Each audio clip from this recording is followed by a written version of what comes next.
I am just a chronicler and welcome you to another video. Since I know many of you watch to relax and fall asleep, I thought it would be nice if you left a comment telling me where you're listening from and if it's raining there. Don't forget to like the video and subscribe to the channel if you're enjoying the episodes. Now, it's time to get comfortable, relax, and begin. I should have known something was wrong when I passed the same broken down pickup for the third time. Its rusted hull glowed faintly orange in my headlights, like some ancient shipwreck on an asphalt ocean. But I was tired, my eyes heavy from hours of driving, and I chalked it up to highway hypnosis playing tricks on my mind. It wasn't until I glanced at my fuel gauge that the first real pang of unease hit me. The needle hovered just above empty, a silent warning that sent a chill down my spine. I'd filled up only... How long ago? My phone was dead. The charger forgotten on my bedside table, 300 miles behind me. And the car's clock blinked, an unhelpful 12 o'clock. Relax. Sarah, I muttered to myself, knuckles white on the steering wheel. There's gotta be an exit soon. The words felt hollow in the oppressive silence of my car. Outside, nothing but inky darkness pressed against the windows. No moon, no stars, just an impenetrable void, broken only by the reach of my headlights and the occasional reflective marker zipping past. I leaned forward, straining my eyes for any sign of civilization. A faint glow on the horizon, the welcoming neon of a gas station sign. Hell, even another Corona thing to break this surreal isolation. But there was nothing. Just mile after mile of empty highway stretching into oblivion. My breath hitched as I passed another exit sign. Exit 43 to 1 mile, it proclaimed in glowing green letters. A wave of relief washed over me. Finally, a chance to get my bearings, maybe find a gas station, or at least a place to pull over and rest. But as I approached the exit, my relief curdled into confusion. The off-ramp looked wrong. Instead of curving away from the highway, it seemed to loop back on itself, disappearing into darkness. No lights, no signs, just a yawning mouth of blackness. What the hell? I whispered, slowing down. My foot hovered over the brake, indecision gripping me. Something in my guts screamed to keep driving, that taking that exit would be a terrible mistake. But the fuel gauge's warning glowed accusingly in my peripheral vision. At the last second, I swerved back onto the highway, heart pounding. There'll be another one, I assured myself, voice shaky. There has to be. The miles rolled by, marked only by the steady thrum of tires on asphalt and the soft whine of my engine. I found myself talking out loud, if only to fill the maddening silence. Okay, Sarah, think. When was the last town you remember? There was that place with the weird name. Deercliff. Elkridge. I racked my brain, but the memories felt fuzzy, distant. Come on, focus. A flicker of movement caught my eye, and I nearly screamed. But it was just my own reflection in the rearview mirror, wide-eyed and pale. God, I looked terrible. Dark circles underscored my eyes, and my usually neat ponytail had come half undone. Wisps of hair framing my face like a fractured halo. I let out a shaky laugh. You look like hell, girl. When we find a rest stop, first order of business is coffee. A gallon of it. The laughter died in my throat as I passed another exit sign. Exit 43 to 1 mile. No, I breathed. No, that's not possible. But there it was, unmistakable. The same exit number, the same ominous off-ramp, leading nowhere. I pressed down on the gas, speeding past it. This time, I kept my eyes glued to the odometer, watching the miles tick by. 1 mile, 5 miles, 10 miles. My hands were shaking now, and I could feel panic clawing at the edges of my mind. I forced myself to take deep breaths, fighting to stay calm. There had to be a logical explanation. Maybe there were multiple exit 43s. Or maybe I'd gotten turned around somehow, ended up going in circles without realizing it. But as I passed the broken down pickup, for what had to be the dozenth time, those rationalizations crumbled. Something was very, very wrong. The fuel warning light blinked on, an angry red eye in the darkness of my dashboard. I felt a hysterical laugh bubble up in my throat. Of course, because this nightmare wouldn't be complete without the threat of being stranded in the middle of nowhere. "Okay," I said, forcing steel into my voice. "Next, exit. No matter what. We're getting off this godforsaken highway." As if on cue, another sign materialized out of the darkness. Exit 43 to 1 mile. I laughed, the sound edged with hysteria. Of course it is. Well, exit 43. Here we come. This time, I didn't hesitate. I took the off-ramp, my heart pounding so hard I could feel it in my teeth.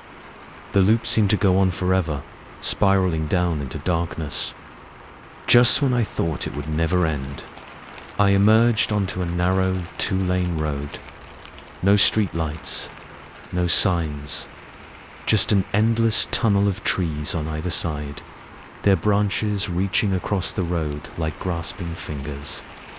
I slowed to a crawl, my high beams cutting through the gloom.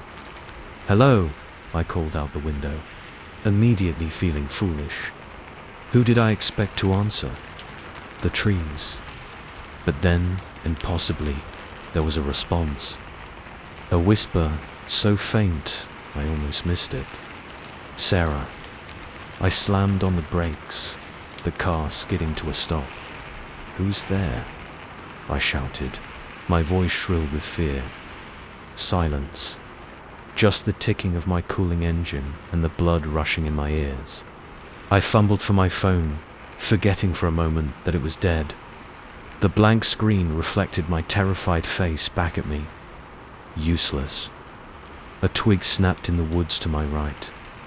I whipped my head around, straining to see past the wall of shadows beyond my headlight's reach. Was that movement? A darker patch of darkness shifting between the trees. "This isn't happening," I muttered, jamming the car into gear. "This isn't real." I accelerated, tires spitting gravel. The trees blurred past, an endless repeating pattern. How long had I been driving on this road?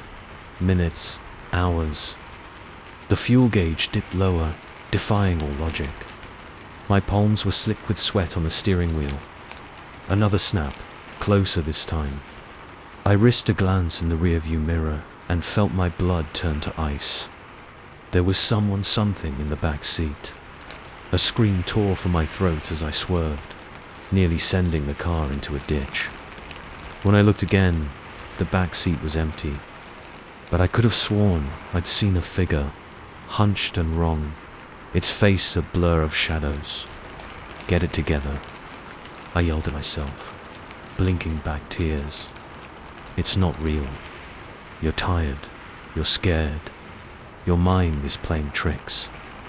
The words died on my lips as my headlights illuminated a figure standing in the middle of the road. I slammed on the brakes, tires screeching. The car fishtailed, and for one heart-stopping moment, I was sure I was going to crash. But somehow, I managed to bring it to a shuddering stop just inches from the figure. It was a man, or at least, it had the shape of a man. He stood unnaturally still, face hidden in shadow. But even in the harsh glare of my headlights, I couldn't make out any features. It was as if the darkness clung to him, a living shroud. My hands shook as I reached for the door lock, making sure it was secure. Part of me screamed to floor it, to get as far away from this thing as possible. But a larger part was paralyzed with fear, unable to do anything but stare. Slowly, with a jerky motion that sent shivers down my spine, the figure raised its arm. It pointed off to the side of the road, where I now saw a small dirt path leading into the woods. A voice drifted through my cracked window. Barely a whisper, but somehow cutting through the silence like a knife. The way out. I shook my head, a whimper escaping my lips. "No," I managed to croak. "Please, I just want to go home." The figure took a step closer, its movements unnaturally fluid. I could feel its gaze on me, even though I couldn't see its eyes. "The way out," it repeated, more insistent this time. "Or stay forever." A chill ran through me at those words. Stay forever on this endless, looping highway. The thought was too terrible to contemplate. With trembling hands, I put the car in gear. The figure didn't move, standing like a statue in my path. I inched forward, silently pleading for it to step aside. At the last possible second, it melted away, disappearing into the shadows at the edge of the road. I let out a shaky breath and turned onto the dirt path.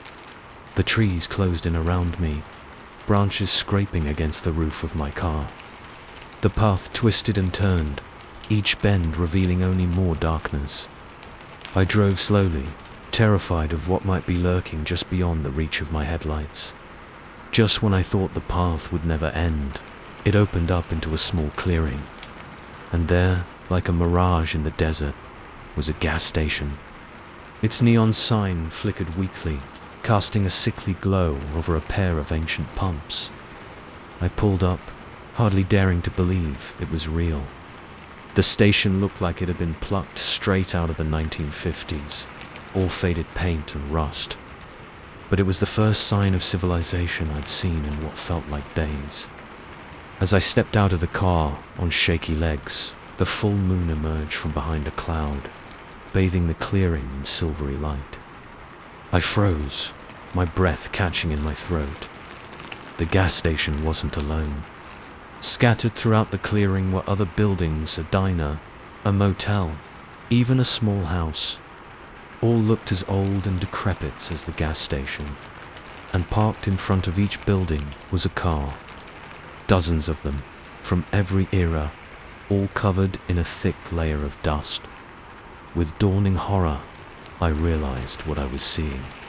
This wasn't just a gas station. It was a graveyard for lost travelers. How many others had been guided here, trapped on that endless highway? I turned back to my car, ready to flee, to take my chances on the road. But it was gone. In its place was a rusted hulk, identical to all the others. A soft chuckle came from behind me.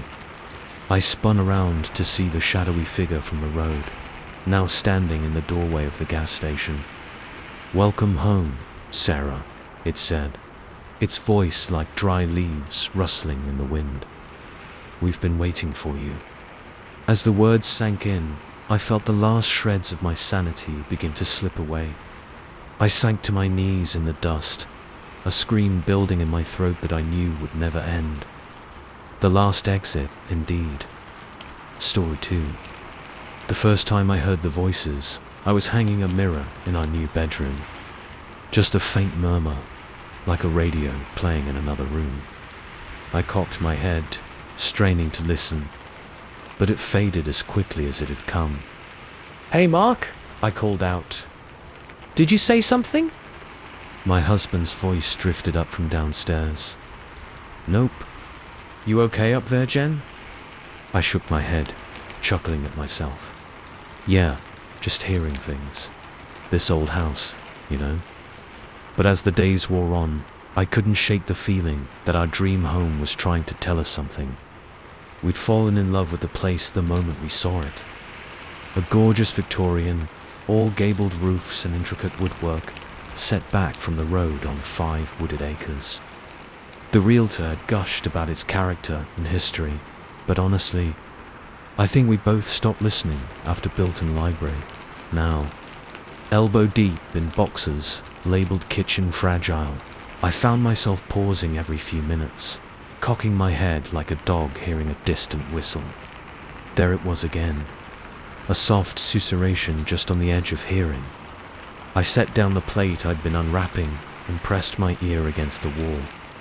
For a moment, nothing. Then, always watching, I jerked back, heart pounding.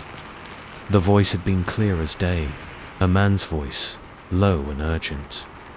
But it was impossible. The wall I'd been leaning against was an exterior wall, nothing but insulation and siding between me and the open air. "Get a grip, Jen," I muttered, running a hand through my hair. "It's just old pipes or something." But even as I said it, I knew I was lying to myself. Those weren't the random gurgles and clanks of an aging plumbing system. That had been words.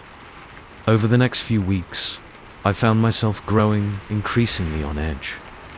The voices never quite resolved into clear speech again, but they were constant now, a perpetual murmur just below the threshold of understanding. Sometimes it was so faint I could almost convince myself I was imagining it. Other times, it swelled to a dull roar that set my teeth on edge. Mark, bless him, tried to be understanding. "Maybe it's just the stress of the move," he suggested one night as we lay in bed, my head pillowed on his chest. New place, new sounds. It takes some getting used to. I wanted to believe him. But how could I explain that the voices seemed to follow me from room to room? That sometimes, in the dark of night, I could swear they were calling my name. Instead, I just nodded and snuggled closer, trying to lose myself in the familiar rhythm of his heartbeats.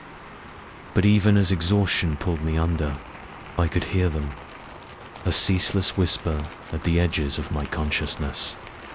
It was about a month after we'd moved in that things took a turn from unsettling to terrifying. I was in the shower, hot water pounding against my back, when I heard it, clear as day, as if someone was standing right next to me. "He's going to hurt you. Jennifer." I let out a strangled yelp, nearly slipping on the wet tile as I spun around. But of course, there was no one there. Just steam and the steady drumming of water. My hands shook as I shut off the shower, wrapping myself in a towel. That voice, it had sounded so real, so close.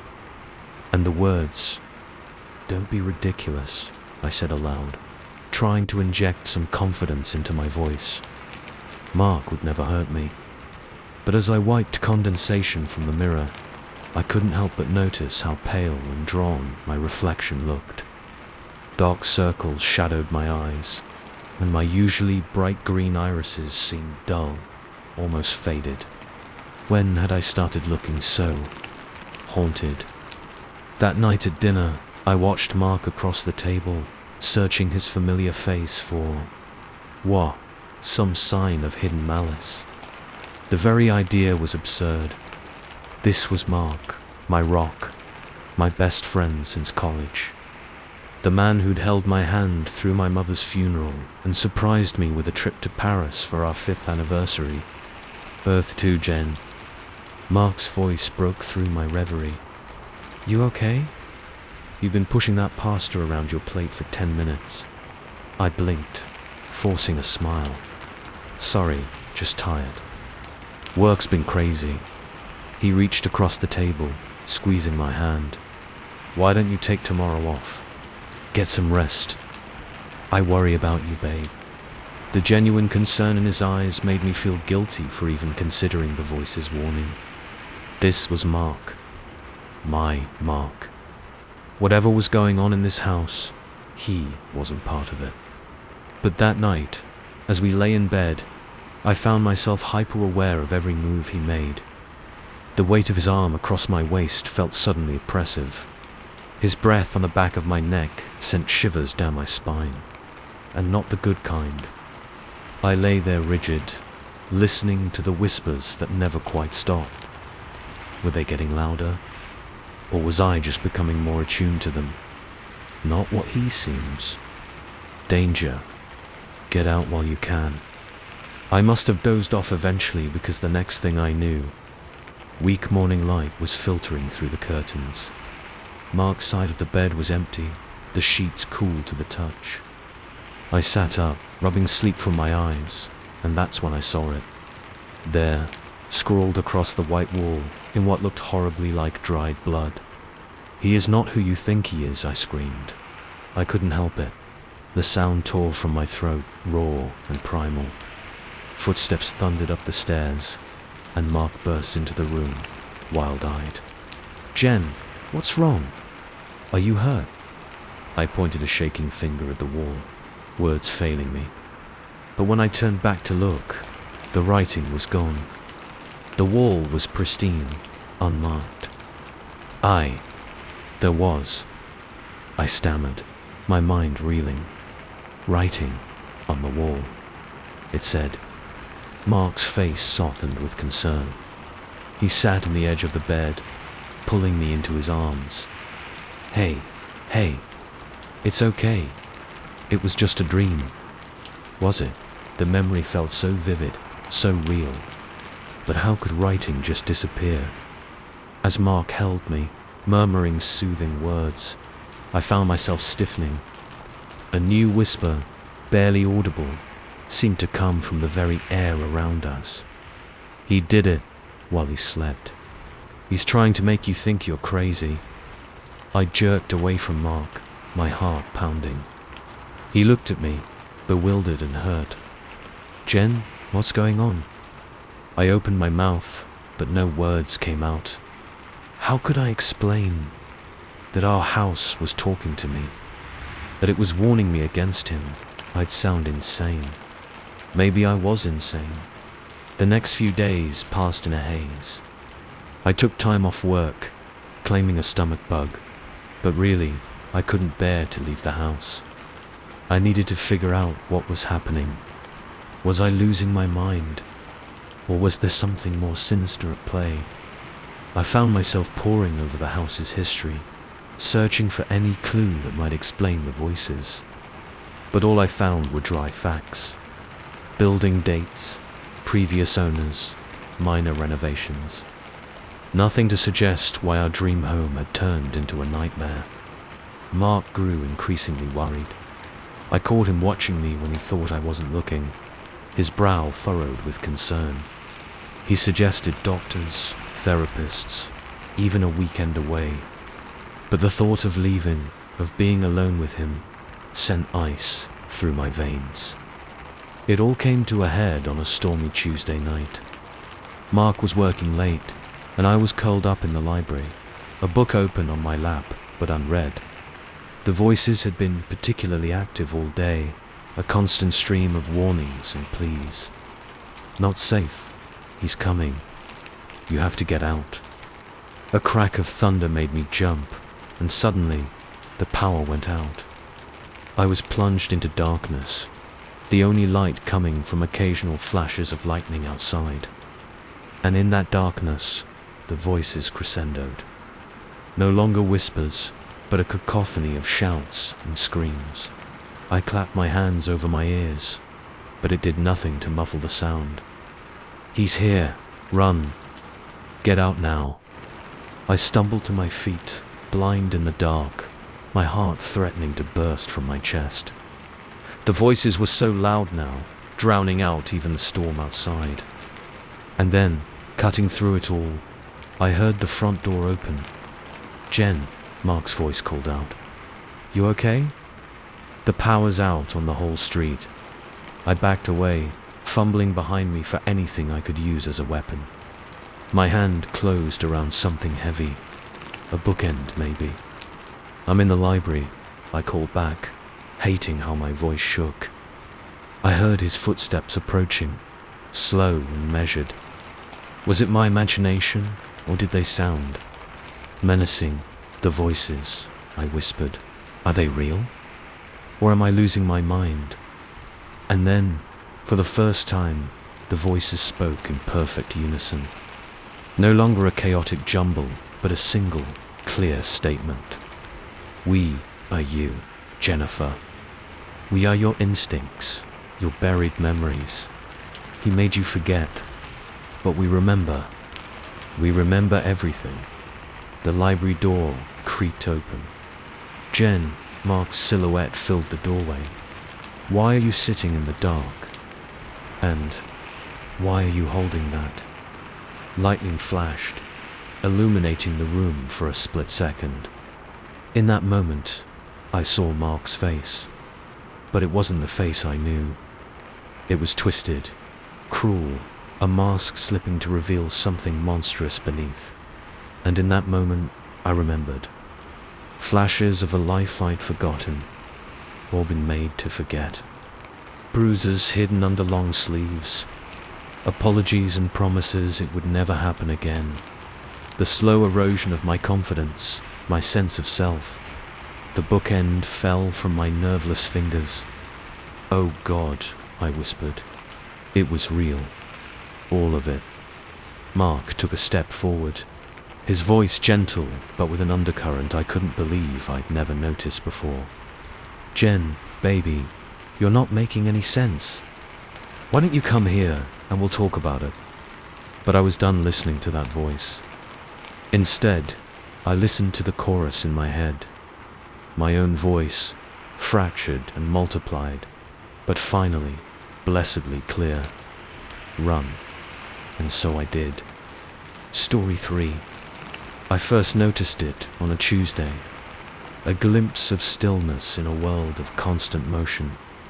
Just a sliver of darkness between heavy burgundy curtains in the house across the street. Nothing unusual, really, except for the fact that it never changed. I'm not normally the nosy neighbor type. Hell, I barely knew the names of the people living on either side of me. But there was something about that window that nagged at me, like a hangnail you can't stop picking at. It was Mrs. Abernathy who first mentioned the new neighbors. We were both out collecting our mail, a ritual that had become our only real interaction in the 5 years I'd lived here. "Did you see the moving van last week, Tom?" she asked, her voice carrying the perpetual tone of someone sharing juicy gossip. "Looks like we've got new blood in the Henderson place." I nodded, vaguely recalling the commotion. "Any idea who they are?" Mrs. Abernathy's face lit up. I'd given her an opening, and she was going to run with it. "Well, I heard from Gladys. You know, the one with that yappy little dog. That is just one person. A man. Didn't give much away when she tried to welcome him to the neighborhood. Bit of an odd duck, if you ask me." I made some non-committal noise, my eyes drawn to the house in question. It was a mirror image of my own. Same cookie-cutter suburban design, same neatly trimmed lawn. The only difference was those heavy curtains, drawn tight against the world. And there, in the center, that sliver of darkness. "Well, I'm sure we'll see him around eventually," I said, more to end the conversation than anything else. But as I headed back inside, I couldn't shake the feeling that someone was watching me. Over the next few days, I found myself looking at that window more and more. At first, I told myself I was just curious about the new neighbor. But curiosity doesn't explain why I started timing my coffee breaks to coincide with the best viewing angle from my kitchen. Or why I began taking my laptop to the front room to work, positioning myself so I could glance up at any moment and see that unwavering strip of darkness. A week passed, then 2. I saw no sign of the mysterious new resident.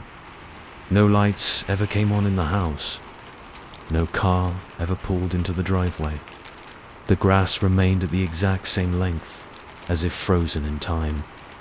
But that window never changed. The curtains never shifted, not even a millimeter. And in the center, that rectangle of pure black remained, a void in the fabric of the neighborhood. It was on a particularly sleepless night, somewhere in the 3rd week, that I saw it. I'd taken to sitting by my own front window in the dark, nursing a glass of whiskey and staring at the house across the street. The street lamps cast everything in a sickly orange glow, making the world feel unreal, dreamlike. And then, just for a moment, I saw movement. A shift in the darkness behind that narrow gap. The barest suggestion of something pale, moving from left to right. I was on my feet before I realized it, pressing my face against the cool glass of my own window. Had I imagined it? The trick of the light, maybe? Or just my tired mind playing tricks on me? But no, there it was again. This time, I was sure. Something was in that room, pacing back and forth, back and forth, back and forth. I don't know how long I stood there, watching. My whiskey sat forgotten on the side table, the ice long since melted. The sky began to lighten, the first hints of dawn creeping over the horizon. And still, that pale shape moved, relentless, unceasing. When my alarm went off, jolting me from my vigil, I felt like I was waking from a trance. My neck was stiff, my eyes burning from staring too long without blinking. But worse than the physical discomfort was the certainty that it settled in my gut like a lead weight. Someone was in that house, and they were watching me just as intently as I was watching them. The next few days passed in a blur. I went through the motions at work, my mind constantly drawn back to that window. I found myself making excuses to stay home, to keep watch. I ordered groceries for delivery rather than risk missing something by going to the store. My co-workers noticed the change. "You feeling all right, Tom?" my cubicle neighbor asked one day. "You look like you haven't slept in a week." I muttered something about insomnia and buried myself back in my work. How could I explain that I was spending my nights staring at a neighbor's window? That I was becoming convinced there was something terribly wrong in that house? It was Friday night when things escalated. I was in my usual spot by the window, the room dark save for the glow of the street lamps outside. The house across the street loomed, silent and still as ever. But tonight, something felt different. The air seemed charged, like the moment before a lightning strike. And then I saw it. A face, pale and gaunt, pressing against that narrow gap between the curtains. Even from across the street, I could see the hollows of its cheeks, the dark pits of its eyes. It wasn't moving back and forth anymore. It was staring directly at me. I recoiled, nearly knocking over my chair in my haste to get away from the window. My heart pounded in my chest, blood rushing in my ears. This was madness. I was sleep-deprived, paranoid. I needed to get a grip. Taking a deep breath, I forced myself to look again. The face was gone. Just that same strip of darkness, unchanging and eternal. But I knew what I'd seen, and I knew I couldn't ignore it any longer. With shaking hands, I picked up my phone and dialed 911. 911, what's your emergency? I hesitated, suddenly aware of how insane I was about to sound. I think there's something wrong with my neighbor's house. I haven't seen anyone come or go in weeks, but I keep seeing movement inside. The dispatcher's voice was calm, professional. Have you tried contacting your neighbor directly? No, I don't even know his name. He just moved in a few weeks ago. There was a pause on the other end of the line. When the dispatcher spoke again, there was a note of confusion in her voice. "Sir, are you sure about that? I'm not showing any recent change of ownership for any of the houses on your street." A chill ran down my spine. That's impossible. There was a moving van. Mrs. Abernathy saw it too. "I understand, sir. We'll send a patrol car to do a welfare check. Can you give me the exact address?" I rattled off the house number, my eyes never leaving that window. As I hung up, I could have sworn I saw the curtain twitch, just slightly, as if someone had jerked back, not wanting to be seen. The wait for the police felt interminable. I paced my living room, alternating between staring out the window and trying to convince myself I wasn't going crazy. When the patrol car finally pulled up, its lights off to avoid disturbing the neighborhood, I nearly sobbed with relief. I watched as 2 officers approached the house, their hands resting casually on their holsters. One of them rang the doorbell while the other peered into the windows. Minutes ticked by. The officers conferred, then tried the door. To my shock, it swung open easily. They disappeared inside, leaving me to press my face against my own window, straining to see any sign of movement. After what felt like hours, but was probably only 15 minutes, they emerged. One of them looked in my direction and gave a short wave. I practically sprinted out of my house to meet them. "Mr. Carson," the older of the 2, asked as I approached. I nodded, too anxious to speak. "We've done a thorough check of the house. It's empty, sir. Has been for a while, by the looks of it. No signs of recent habitation." I gaped at him. That's not possible. I've seen movement. "And the curtains," the younger officer cut in, his voice gentle but firm. "The house is completely unfurnished, Mr. Carson. No curtains. All the windows are bare." I stumbled back, my mind reeling. But I've been watching for weeks. The curtains never move. The gap between them. The officers exchanged a look I knew all too well. It was the look people give when they think you're losing it. "Maybe you should get some rest, sir," the older one suggested. "These big empty houses, they can play tricks on the mind sometimes." They left shortly after, leaving me standing on my front lawn, staring at the house that had consumed my every waking moment for weeks. In the harsh glare of the patrol car's headlights as it pulled away, I could see it clearly for the first time in days. The windows were bare, no curtains, no gap, no watcher. With leaden steps, I made my way back inside my own house. My throat was dry, my head pounding. None of this made sense. I knew what I'd seen, didn't I? As I reached for the front door, movement caught my eye. I turned, looking back at my neighbor's house one last time. And there, in the upstairs window, was a face. Pale and gaunt, with hollowed cheeks and eyes like black pits. It smiled at me, a terrible, knowing smile. And then, slowly, deliberately, it reached up and drew the curtains closed. I stood there, frozen, as the street lamps flickered and went out, plunging the world into darkness. And in that darkness, I heard a whisper. So close it could have been inside my own head. "Your turn to watch." Story 4. The first flakes began to fall as I crested the ridge, fat and lazy in the fading light. I paused, letting my breath fog the air in front of me, and took in the view. The valley stretched out below, a sea of evergreens dusted with white, like something off a postcard. Beautiful, serene, lonely as hell. I adjusted my pack, feeling the familiar ache in my shoulders.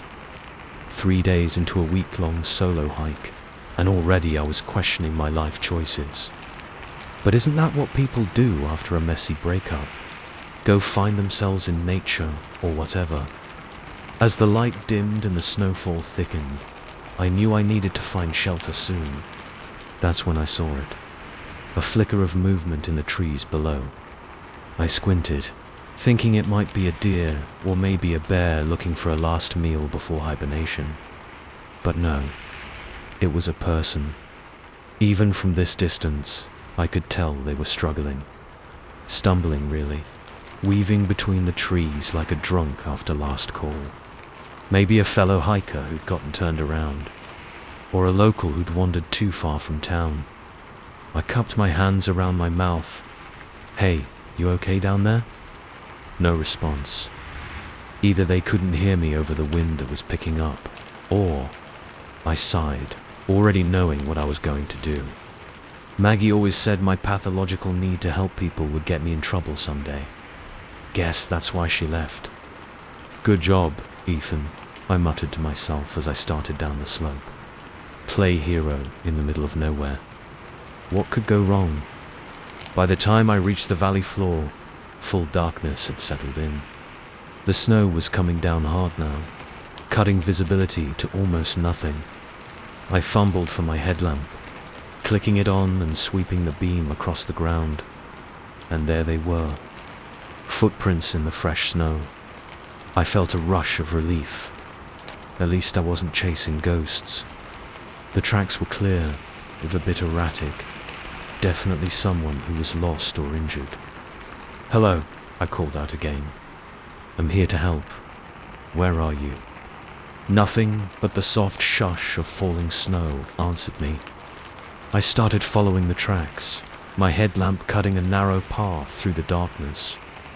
The wind had picked up, howling through the trees and setting my nerves on edge. Every shadow seemed to move. Every crack of a branch under the weight of snow made me jump. After about 10 minutes of walking, I came to a clearing. And there, like a miracle in the wilderness, stood a cabin. It was small and clearly old, its log walls silvered with age. A thin tendril of smoke curled from the stone chimney. Someone was home. The footprints led straight to the front door. I hurried forward, already rehearsing what I'd say. "Hi, sorry to bother you, but I saw someone who seemed to be in trouble." That's when I noticed something odd about the tracks. They led to the cabin, sure, but there were no tracks leading away. If the person I'd seen had gone inside, they'd never come out. A chill that had nothing to do with the snow ran down my spine. I hesitated at the base of the porch steps. Every horror movie I'd ever seen was screaming at me to turn around, to get the hell out of there. But I couldn't shake the image of that figure stumbling through the woods. What if they were hurt? What if they needed help? Taking a deep breath, I climbed the steps and knocked on the door. No answer. I tried again, louder this time. "Hello, is anyone in there? I'm a hiker. I think I saw someone in trouble earlier." Still nothing. I tested the doorknob. It turned dizzily in my hand. "I'm coming in, okay?" I called out, pushing the door open slowly. Just want to make sure everyone's all right. The cabin was dark, save for the faint glow of embers in the fireplace. As my eyes adjusted, I could make out sparse furnishings.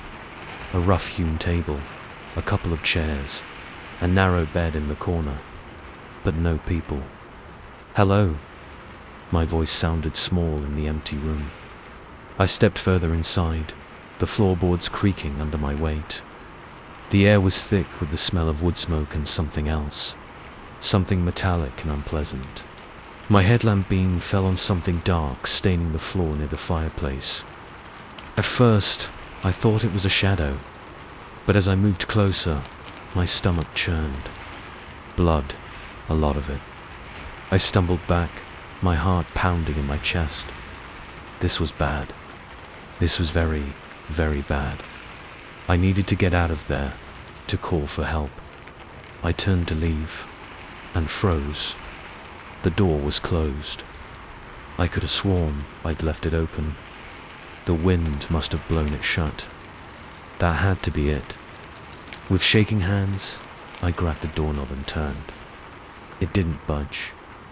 I tried again, harder this time, rattling the whole door in its frame. "Nothing.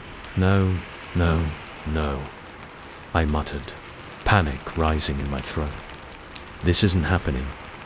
A floorboard creaked behind me. I whirled around, my headlamp beam slicing through the darkness. For a split second, I thought I saw a figure standing in the corner, tall and impossibly thin. But when I blinked, it was gone. "Who's there?" I tried to sound confident, but my voice cracked on the last word. "I don't want any trouble. Just let me go, and we can forget this ever happened." Silence. not even the crackle of the dying fire. It was as if the whole world was holding its breath. And then I heard it. Soft at first, but growing louder. Footsteps coming from above me. I looked up at the ceiling, watching in horror as dust drifted down with each slow, deliberate step. Whatever was up there, it was heavy, and it was heading for the trap door I hadn't noticed until that moment. I lunged for the door again, yanking on the handle with all my strength. It didn't even rattle this time. It was like it had fused shut. The footsteps stopped directly over the trapdoor. In that moment of terrifying stillness, 1,000 thoughts raced through my mind. I thought of Maggie, of the fight that had sent me running to the mountains. I thought of my parents, who probably wouldn't even realize I was missing for days. I thought of all the things I'd meant to do, all the places I'd meant to see. The trapdoor began to open with agonizing slowness. I backed away until I hit the wall, my eyes locked on that widening gap of darkness. My headlamp flickered once, twice, and went out. In the newfound darkness, I heard something drop heavily to the floor. The smell hit me then. Rot and decay and something fundamentally wrong. Please, I whispered, though to whom I wasn't sure. Please, I don't want to die here. A sound came from the darkness. Not footsteps this time, but a strange, wet shuffling. It was getting closer. I closed my eyes, pressing myself against the wall as if I could melt through it. This was a dream. It had to be. I'd wake up in my tent, laugh at my overactive imagination, and something cold and damp brushed against my cheek. My eyes flew open, and I found myself staring into a face that couldn't possibly be real. It was human, or at least it had been once. But now it was a nightmare made flesh. Skin stretched tight over impossible angles, eyes sunken so deep they were nothing but black pits, mouth yawning open to reveal rows of needle-sharp teeth. It smiled at me. Actually smiled. "Welcome," it said, in a voice like gravel on glass. "We've been waiting for you, Ethan." I wanted to scream. I wanted to run, but my body wouldn't respond. I was frozen, trapped in this moment of pure terror. The thing reached out with a hand that was more claw than flesh, gently caressing my face. Its touch left trails of ice on my skin. "You humans," it mused, its fetid breath washing over me, always so eager to help, so easy to lure. Realization dawned, horrible and absolute. The figure in the woods, the tracks in the snow, it had all been a trap. "Why?" I managed to croak out. The thing's smile widened, splitting its face in a way that defied anatomy. Wide as a spider spin its web. "We all must eat, Ethan. And it's been so very long since we've had a visitor." As if summoned by its words, more shapes emerged from the shadows. Twisted, horrific things that might have once been human. They surrounded me, their cold hands reaching, grasping. In that moment, staring into the abyss of their hunger, I finally found my voice. I screamed. But out here, in the vast wilderness, with the wind howling and the snow falling thick and fast, who would hear me? The last thing I saw before they descended was the open door, snow drifting in to cover my tracks. Soon, there would be no sign I'd ever been here at all. Just another set of footprints, leading to nowhere. Story 5. The neon sign flickered weakly in the gathering dusk, its promise of vacancy more ominous than inviting. I squinted at it through the bug-splattered windshield of my ancient Corolla, debating whether to keep driving. But the weight of 20 straight hours on the road pressed down on me, my eyelids heavy as lead. "Screw it," I muttered, cranking the wheel to pull into the nearly empty parking lot. "One night won't kill me." If only I'd known how wrong I was. The Starlight Motel looked like it had seen better days. Probably sometime around 1973. Paint peeled from the wooden siding, and half the light bulbs framing the office door were burnt out. But it was cheap. It was here. And most importantly, it wasn't another mind-numbing mile of highway. A bell jingled discordantly as I pushed open the office door. The blast of air conditioning hit me like a wall, carrying with it the musty smell of old cigarettes and desperation. "Hello," I called out, squinting in the dim light. "Anyone here?" A rustling came from behind the front desk, and a moment later, a face popped up. The man was ancient, his skin like creased leather, but his eyes were sharp and alert. "Welcome to the Starlight," he rasped, his voice like gravel in a blender. "Just you tonight?" I nodded, fumbling for my wallet. "Yeah, just need a room for one night. Heading out early tomorrow." The old man's lips twitched in what might have been a smile. "Aren't we all, son? Aren't we all?" He slid a key across the desk. An actual metal key, not one of those modern key cards. The fob was stamped with the number 13. "Last room on the left," he said. "Enjoy your stay." Something in his tone made me pause, a chill running down my spine despite the stuffy heat of the night. But exhaustion won out over instinct, and I took the key with a mumbled thanks. Room 13 was exactly what you'd expect from a run-down motel in the middle of nowhere. Faded floral wallpaper, a sagging double bed, and a TV that probably still had rabbit ears hidden somewhere. But it was clean enough, and the air conditioner wheezed to life when I flicked the switch. I tossed my duffel on the bed and headed for the bathroom, desperate for a shower to wash off the road grime. That's when I noticed it. The mirror. It dominated the wall opposite the bed, stretching nearly from floor to ceiling.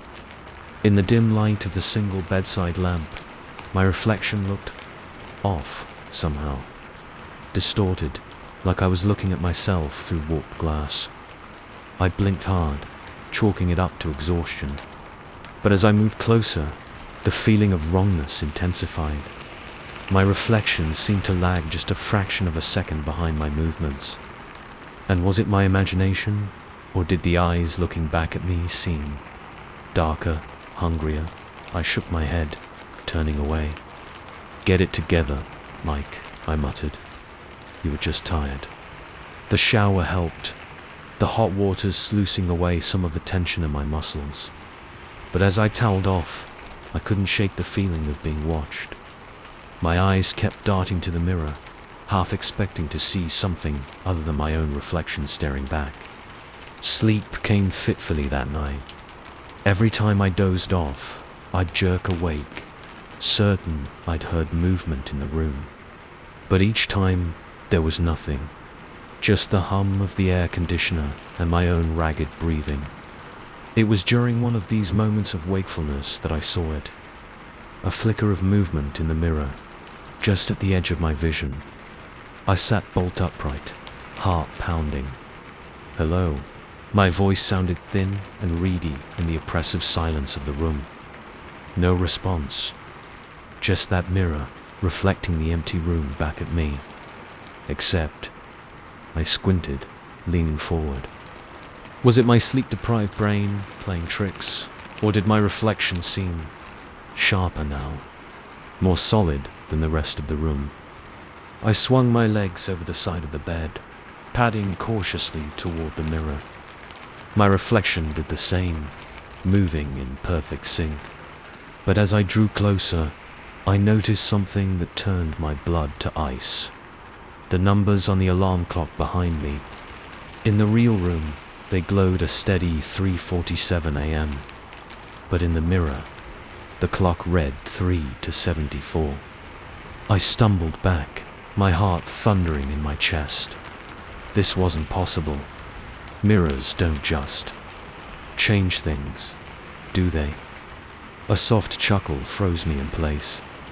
It had come from the mirror. Slowly, dreading what I might see, I raised my eyes to meet my reflection's gaze. It smiled at me. I wasn't smiling. "Hello, Mike," my reflection said, its voice a twisted echo of my own. "It's so good to finally meet you." I wanted to run, to scream, to wake up from this nightmare.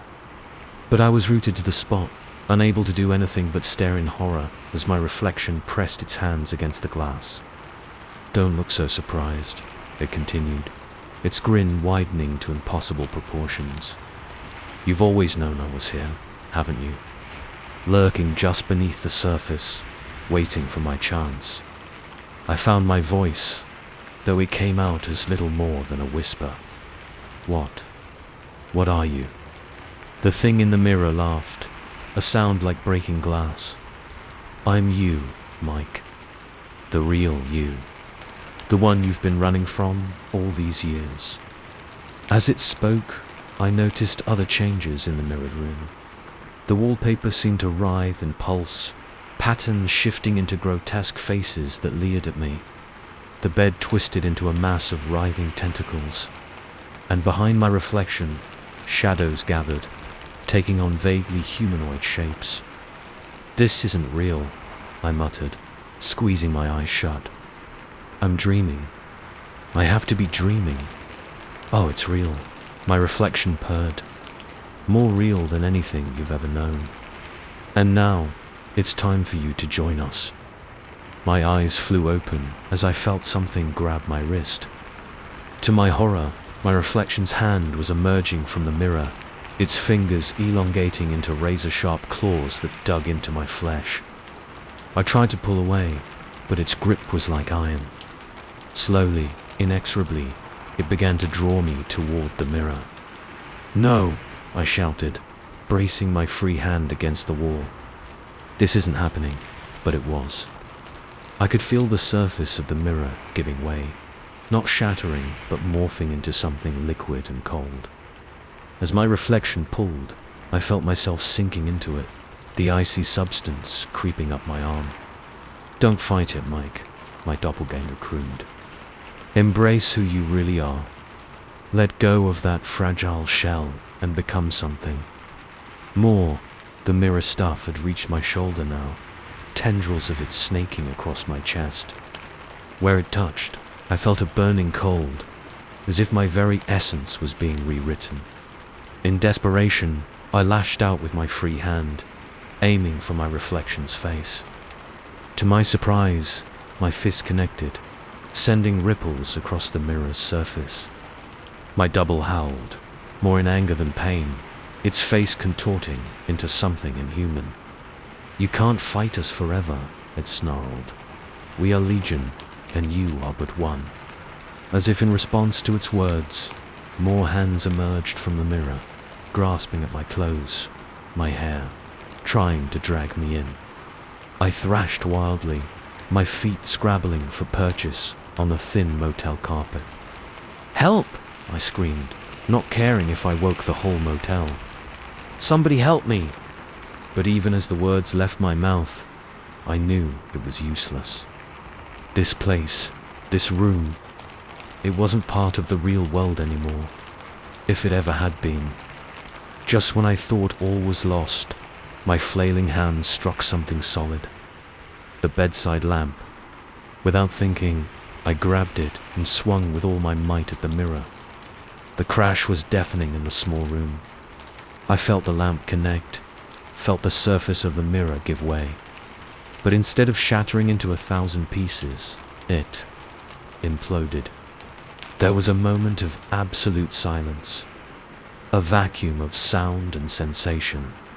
And then, with a roar like 1,000 voices screaming in unison, the mirror collapsed in on itself, taking my monstrous reflection and all those grasping hands with it. I fell backwards, landing hard on the threadbare carpet. For a long moment, I just lay there, gasping for breath, afraid to move or even open my eyes. When I finally did, sunlight was streaming through the grimy window. The mirror hung innocently on the wall, not a crack in its surface. The alarm clock blinked 7 a.m. Had it all been a dream? Some kind of stress-induced hallucination? I got to my feet shakily, approaching the mirror with caution. My reflection looked normal, pale, wild-eyed, but undeniably me. I reached out, my fingers brushing the cool glass. Nothing happened. I let out a shaky laugh, relief flooding through me. "Get it together, Mike," I muttered. "No more gas station burritos before bed." I packed quickly, eager to put this place behind me. As I headed for the office to return the key, I caught a glimpse of myself in the rearview mirror of my car. For just a second, I could have sworn I saw my reflection wink at me. I peeled out of the parking lot so fast, I left rubber on the asphalt. In my rearview mirror, I watched the Starlight Motel recede into the distance, its vacancy sign still flickering in the morning sun. I drove west, chasing the horizon, telling myself it was all just a bad dream. But sometimes, when I catch my reflection out of the corner of my eye, I see something else looking back at me. Something hungry, something waiting. And I wonder, how long before it finds another mirror to step through? Story 6. The first time I heard it, I thought it was just the wind playing tricks on me. A soft whisper, barely audible over the rustle of leaves. "Emma." I paused, my hand frozen halfway to clipping a carabiner onto my harness. The dense canopy of the old-growth forest loomed above me, filtering the late afternoon sunlight into a green-gold haze. For a moment, the only sound was my own breathing and the faint creaking of ancient trees. Then it came again, a little louder this time. "Emma." A chill ran down my spine despite the warm summer air. I shook my head, forcing a laugh. "Get it together, girl," I muttered to myself. Solo camping's finally making you lose it. But as I resumed setting up my portolage, a kind of hanging tent used by climbers for multi-day ascents, I couldn't shake the feeling that someone, or something, was watching me. I'd come to the Eldritch National Forest to clear my head, to escape the suffocating sympathy of friends and family after Jake's accident. It wasn't your fault, they'd all said, but they hadn't been there. They hadn't seen the look in Jake's eyes just before he fell, that split second of betrayal as the rope I'd tied slipped through my fingers. The forest was supposed to be my redemption, a chance to prove to myself that I could still trust my own abilities, that I was still worthy of the mountains Jake and I had loved so much. Now, as I dangled 200 feet up the face of an ancient redwood, I was starting to think I'd made a terrible mistake. Night fell quickly in the dense forest. I huddled in my sleeping bag, the portalage swaying gently in the breeze. Despite my exhaustion, sleep eluded me. Every creak of the tree, every rustle of leaves, had me starting awake, heart pounding, and always just on the edge of hearing that whisper. "Emma." By morning, I'd convinced myself it was all in my head. Lack of sleep, guilt, and isolation were a potent cocktail for hallucinations. I broke camp with shaky hands, determined to push on to the summit. The climb was challenging, just as I'd hoped. For hours, I lost myself in the familiar rhythm of find hold, test hold, move. My world narrowed to the few feet of bark in front of me, my universe contained in the next handhold, the next step. It wasn't until I paused for a water break that I realized how quiet it had become. The ever-present buzz of insects, the calls of birds, even the whisper of wind through leaves, all had fallen silent. The forest felt like it was holding its breath, waiting for something. That's when I heard it again. No longer a whisper, but a clear, unmistakable voice carried on a non-existent breeze. "Emma, why did you let me fall?" I nearly lost my grip on the water bottle, fumbling to clip it back onto my harness with trembling hands. "This isn't real," I said aloud, my voice sounding thin and reedy in the oppressive silence. "Jake is gone. This is all in your head." A low chuckle seemed to emanate from the very bark of the tree. "Are you sure about that, Em?" I squeezed my eyes shut, pressing my forehead against the rough trunk. "You're not real," I repeated, more forcefully this time. "You're just my guilt talking. I'm sorry, Jake. God, I'm so sorry." When I opened my eyes, the forest had returned to normal. Birds chirped overhead, and a warm breeze rustled through the canopy. I let out a shaky breath, relief washing over me. But as I reached for the next handhold, I froze. There, carved into the bark as if by a knife, were two words. "Not forgiven." My mind reeled. This was impossible. I was hundreds of feet up a tree that had stood for centuries. No one could have carved that message. Unless... No. I refused to go down that road. There had to be a rational explanation. Maybe it was an old mark left by a previous climber, and my guilty conscience was twisting its meaning. I forced myself to keep climbing, but now every shadow seemed to move in my peripheral vision. Every gust of wind carried whispers just below the threshold of understanding. By the time I reached my next camping spot, my nerves were frayed to breaking point. As I sat up the portalage with trembling hands, a sound from above made me look up. A single leaf was drifting down, spinning lazily in the still air. But as it passed me, I saw it wasn't a leaf at all, but a scrap of fabric. Red fabric. The same color as the jacket Jake had been wearing when he fell. My breath caught in my throat as I snatched it out of the air. It was damp to the touch, and when I looked at my fingers, they came away red. Not the faded red of old cloth, but the bright crimson of fresh blood. I let out a strangled cry, dropping the scrap, as if it had burned me. It fluttered down into the abyss, quickly swallowed by the gathering darkness. That night, sleep was impossible. The whispers were constant now, a chorus of accusing voices carried on a wind I couldn't feel. "Your fault you let go. You wanted him gone." I pressed my hands over my ears, but it did nothing to muffle the sounds. They seemed to be coming from inside my own head. As false dawn began to lighten the eastern sky, I made a decision. I couldn't stay here. Whatever was happening, hallucination, guilt-induced madness, or something far worse, I needed to get out of this forest. I packed up with frantic speed, my hands shaking so badly I could barely manage the carabiners.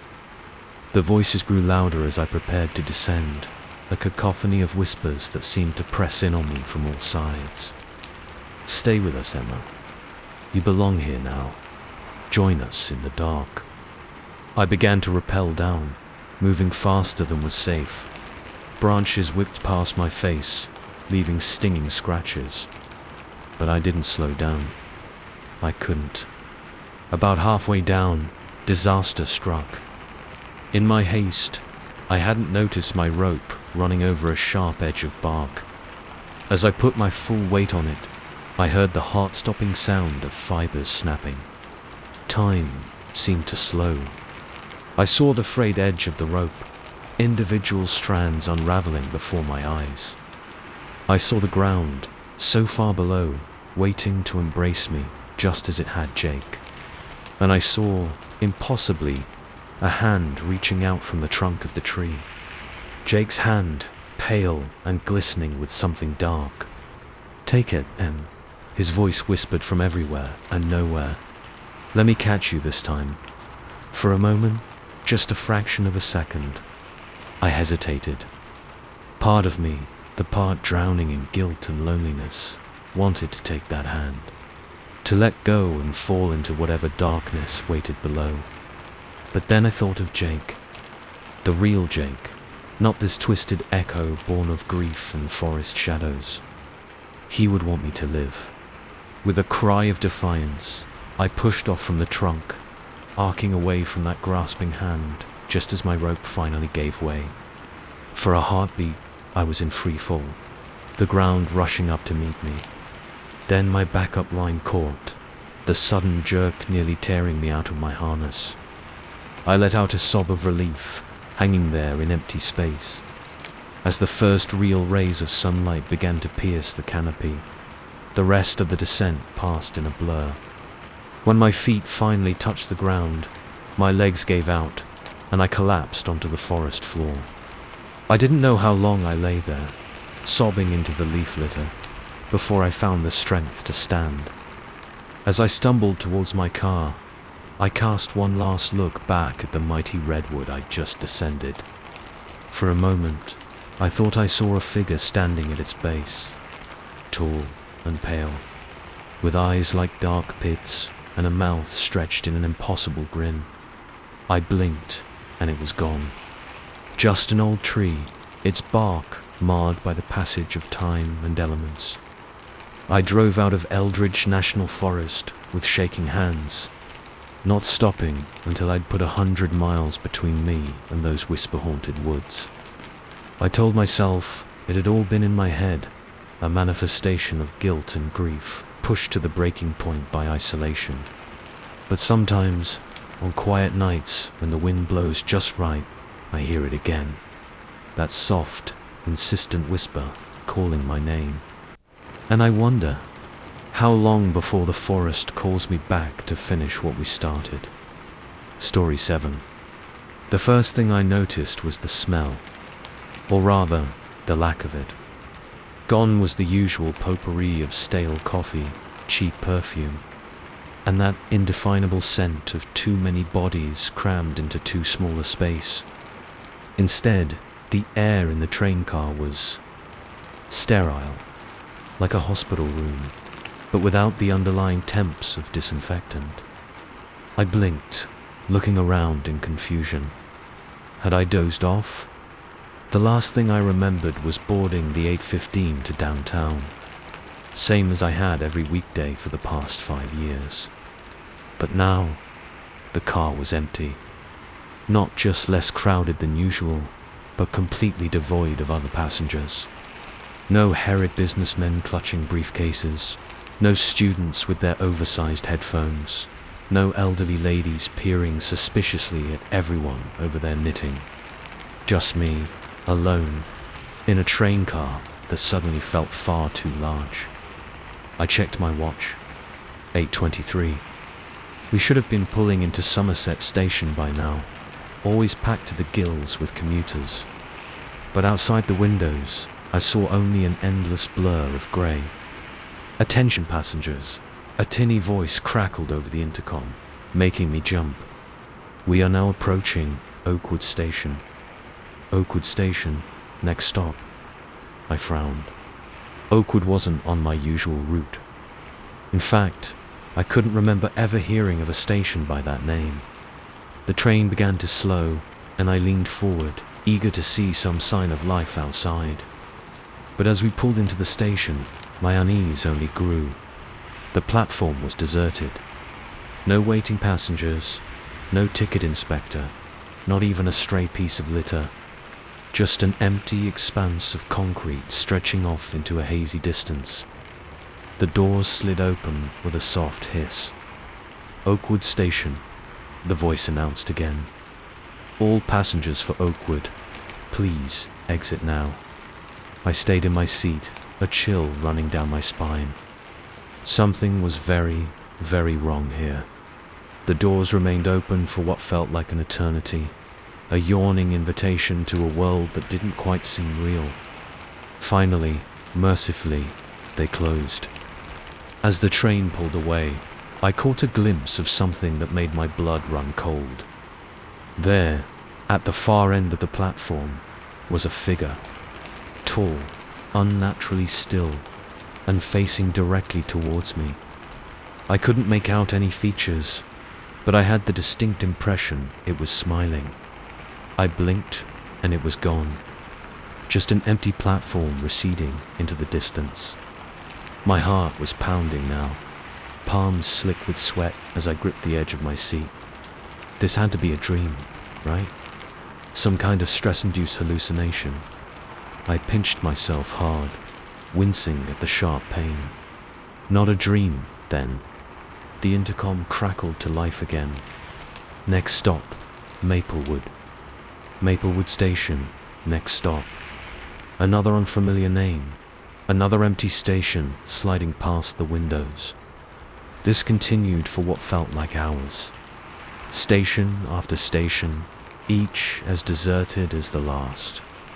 And always that voice, calm and emotionless, announcing names that grew increasingly bizarre. Shadowvale Station, next stop. Echoing hollow. Approaching, now arriving at the place where light fears to tread. I tried to use my phone, but there was no signal. The screen showed the time as 8:23, just as it had when I first noticed something was wrong. It hadn't moved a minute since. Somewhere around the station that waits and hungers in God. How I wish I was making that up. I noticed another change. The other seats in the car were disappearing. It started slowly. I'd look away for a moment, and when I looked back, a seat would be gone, the space it had occupied smooth and featureless as if it had never existed. By the time we reached the last stop before the void, and wasn't that a cheery thought, my seat was the only one left. I huddled in on myself, trying to make sense of what was happening. Was I going mad? Had there been some kind of accident? And this was my brain's way of coping with trauma. "Attention, passengers," the voice said, and I nearly screamed at the sudden intrusion. "We are now approaching our final destination. Please ensure you have all your belongings before disembarking." I looked out the window, dreading what I might see, but there was nothing. No platform, no station, just an impenetrable darkness pressing against the glass. The train began to slow. Panic gripped me then, real and visceral. Whatever that darkness was, I knew with absolute certainty that I couldn't let it in, couldn't let it touch me. I scrambled to the doors, frantically searching for some kind of emergency release. But the doors were smooth, featureless. No handles, no seams, not even a joint where they should have split apart. "No, no, no," I muttered, my voice sounding strange and hollow in the empty car. "This isn't happening. This can't be happening." The train came to a stop with a final, shuddering lurch. For a moment, nothing happened. The only sound was my own ragged breathing, echoing in the too large space. Then, slowly, terribly, the doors began to open. The darkness outside was alive. It writhed and pulsed, reaching tendrils of pure blackness into the car. Where they touched, the walls seemed to dissolve, reality itself unraveling at the seams. I backed away, pressing myself against the far wall. "Please," I whispered, though to whom or what, I had no idea. "Please, I want to go home."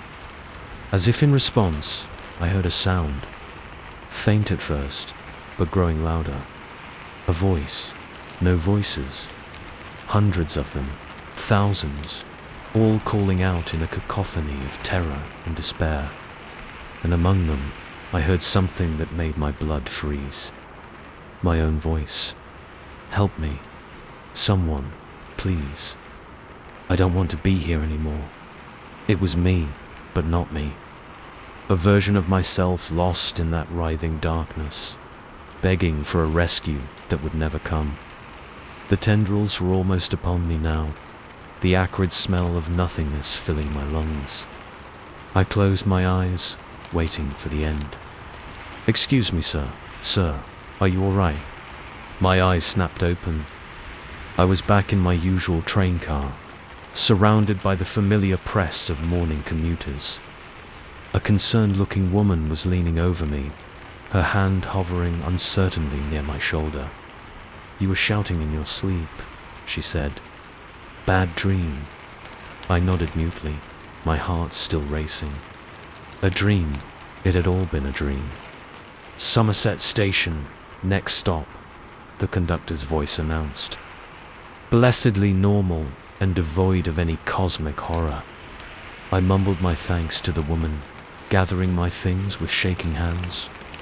As we pulled into the station, I've never been so glad to see the crowded platform, the bustling streets beyond. I was one of the first off the train, eager to feel solid ground beneath my feet. But as I turned to make my usual trek to the office, something caught my eye. There, at the far end of the platform, was a figure. Tall, unnaturally still, and facing directly towards me. I couldn't make out any features, but I had the distinct impression it was smiling. I blinked, and it was gone. Just another commuter lost in the morning rush. I stood there frozen, the blood rushing in my ears, drowning out the bustle of the station. It wasn't possible. It had been a dream, hadn't it? A hand on my shoulder made me jump. "Whoa, easy there, Tiger," a familiar voice said. I turned to see Mike from accounting, his usual easy grin faltering as he took in my expression. "You okay, man? You look like you've seen a ghost." I forced a laugh, the sound brittle even to my own ears. "Yeah, just didn't sleep well. Wild dreams, you know." Mike nodded sympathetically. "I hear that. Listen, we've got that meeting with Johnson in 20. Want to grab a coffee on the way?" I hesitated, looking back at the spot where I'd seen the figure. Nothing there now but morning, sunlight, and hurrying commuters. "You know what?" I said, making a decision. "I think I'm going to work from home today." Not feeling 100%. Mike raised an eyebrow, but didn't argue. "Suit yourself. I'll email you the notes." I watched him disappear into the crowd, then turned and headed for the exit. I'd take a cab home, I decided. No more trains. Not today, maybe not ever. As I pushed through the station doors, the sunlight warm on my face, I tried to shake off the lingering dread from my dream, but I couldn't quite manage it. Because as I'd watched Mike walk away, just for a second, I could have sworn I saw something impossible. The platform behind him, filled with morning commuters, had been empty, completely and utterly deserted. And in the distance, I heard a train whistle. The 8:15 to nowhere, right on schedule. Story 8. The clock on my laptop mocked me. 11:47 p.m. I'd been in the library for, God, how long? The words on my screen blurred together, a jumble of half-formed thoughts and desperate citations. This paper wasn't going to write itself, but my brain felt like it was wading through molasses. I leaned back, stretching arms stiff from hours of hunching over my keyboard. The library was eerily quiet, the usual whispers and rustling pages absent. Had everyone else given up and gone home? A movement caught my eye, a flicker in my peripheral vision. I turned, but there was nothing there. Just the towering shelves of books, stretching off into shadowy distances. "Get it together, Lily," I muttered, rubbing my eyes. "You're seeing things." I tried to focus back on my paper, but the words swam before me. My eyes kept being drawn to the corners of the room, where the shadows seemed darker, somehow more substantial than they should be. Another flicker of movement. This time, I was sure I'd seen something. A shape, vaguely human, darting between the stacks. "Hello," I called out, my voice sounding small in the cavernous space. "Is someone there?" No response. Just the faint hum of fluorescent lights and the pounding of my own heart. I shook my head, trying to laugh it off. Lack of sleep and too much caffeine were a hell of a combination. I was probably hallucinating from exhaustion. But as I turned back to my laptop, I couldn't shake the feeling of being watched. The library had always felt a bit creepy at night. During the day, it was a bustling hub of activity, students and faculty milling about. the air filled with the soft murmur of voices and the clack of keyboards. But after hours, it transformed. The high ceilings seemed to loom, the spaces between bookshelves yawning like hungry mouths. I'd never minded before. The quiet was usually perfect for focusing, for losing myself in research and writing. But tonight something felt different. I glanced at the clock again, 12:03 a.m. Where had those 15 minutes gone? A chill ran down my spine as I realized something else. I couldn't remember the last time I'd seen another person. Shouldn't there be a security guard doing rounds? Or at least other desperate students burning the midnight oil? I stood up, my chair scraping loudly in the silence. "Hello," I called out again, louder this time. "Is anyone else here?" My voice echoed back to me, mocking. Alone, alone, alone. I walked to the end of my row of desks, peering down the main aisle of the library. Nothing but empty tables in dark corners as far as I could see. That's when I noticed it. The shadows. They were wrong. Too dark, too solid. And were they moving? I blinked hard. Sure, I was imagining things. But no, there it was again. The darkness in the corners seemed to pulse, to breathe. As I watched, horrified, a tendril of shadow detached itself from a bookshelf, reaching out into the light before retreating. My heart was pounding now, blood rushing in my ears. This wasn't real. It couldn't be real. I hurried back to my desk, hands shaking as I started to gather my things. Paper be damned. I needed to get out of here. But as I reached for my laptop, the screen flickered and went dark. No, no, no, I muttered, frantically pressing the power button. Nothing. It was dead. A soft chuckle echoed through the library, seeming to come from everywhere and nowhere at once. I spun around, searching for the source, but there was no one there. Just those writhing shadows, creeping closer with each passing second. I abandoned my things and ran for the exit, my footsteps thundering in the silence. But as I rounded the corner to the main staircase, I skidded to a halt, a scream dying in my throat. The stairs were gone. Where they should have been was just a solid wall, as if they'd never existed at all. "This isn't happening," I whispered, backing away. "This isn't real." Another chuckle, closer this time. "Oh, but it is, Lily," a voice whispered, right in my ear. "It's the most real thing you've ever experienced." I whirled around, but there was nothing there.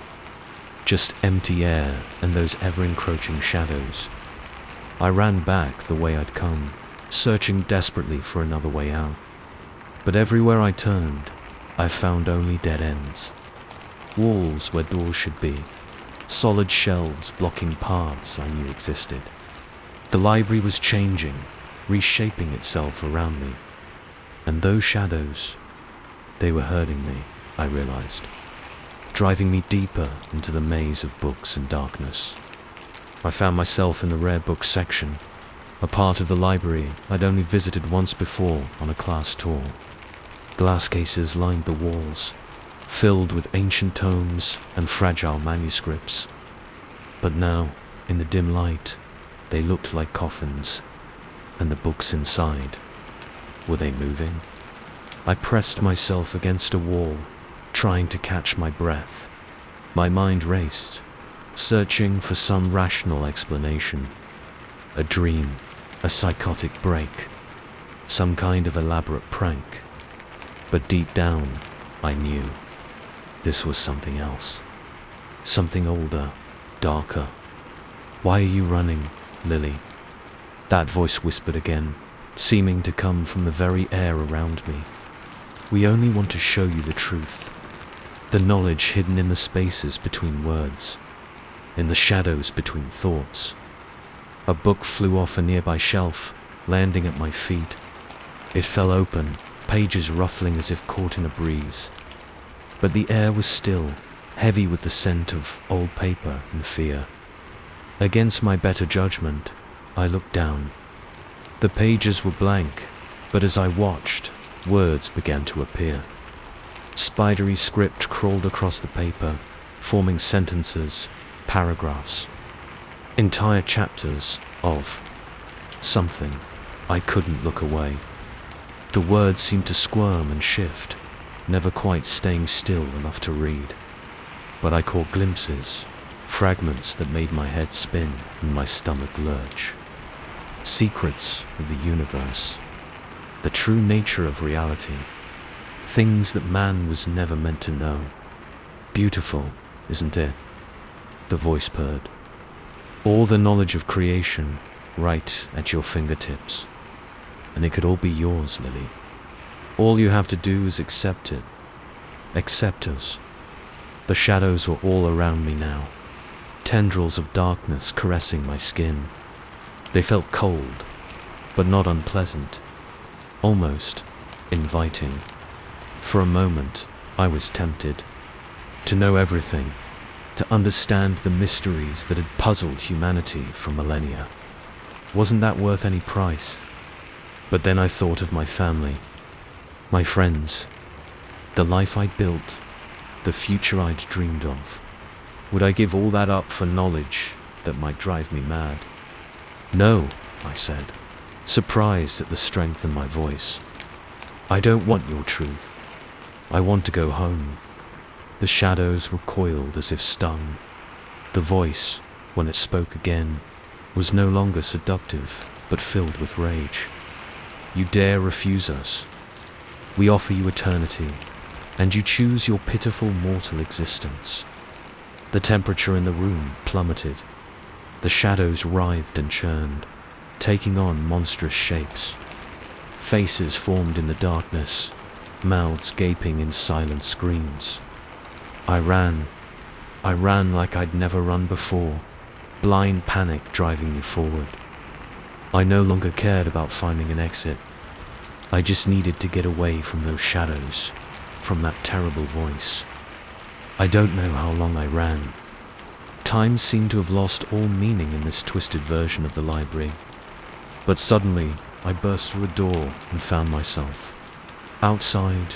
The cool night air hit me like a slap to the face. I stumbled, falling to my knees on dew-damp grass. For a long moment, I just knelt there, gulping in great lungfuls of air, afraid to look back. When I finally did, I saw only the familiar facade of the library, windows dark and silent. No writhing shadows, no monstrous shapes, just an old building on a quiet college campus. I pushed myself to my feet, legs shaky. Had it all been a hallucination? Some kind of waking nightmare brought on by stress and exhaustion? As I turned to leave, something caught my eye. There, on the ground where I had fallen, was a book. Old, bound in cracked leather, with no title on its worn cover. My hand reached for it almost of its own accord. But before my fingers could touch it, a gust of wind caught the pages. They ruffled open for just a second, and I caught a glimpse of that same spidery writing, those same terrible truths. I jerked my hand back as if burned. Without a backward glance, I ran towards the lights of my dorm, leaving the book behind. I never went back to the library at night after that. My grades suffered, but I didn't care. Some knowledge isn't worth the cost. But sometimes, when I'm alone in the dark, I hear that whisper again, and I see shadows moving in the corners of my room, reaching out, inviting me to learn the secrets hidden in the spaces between words and thoughts. And I wonder, how long can I keep saying no? Story 9. The first call came on a Tuesday.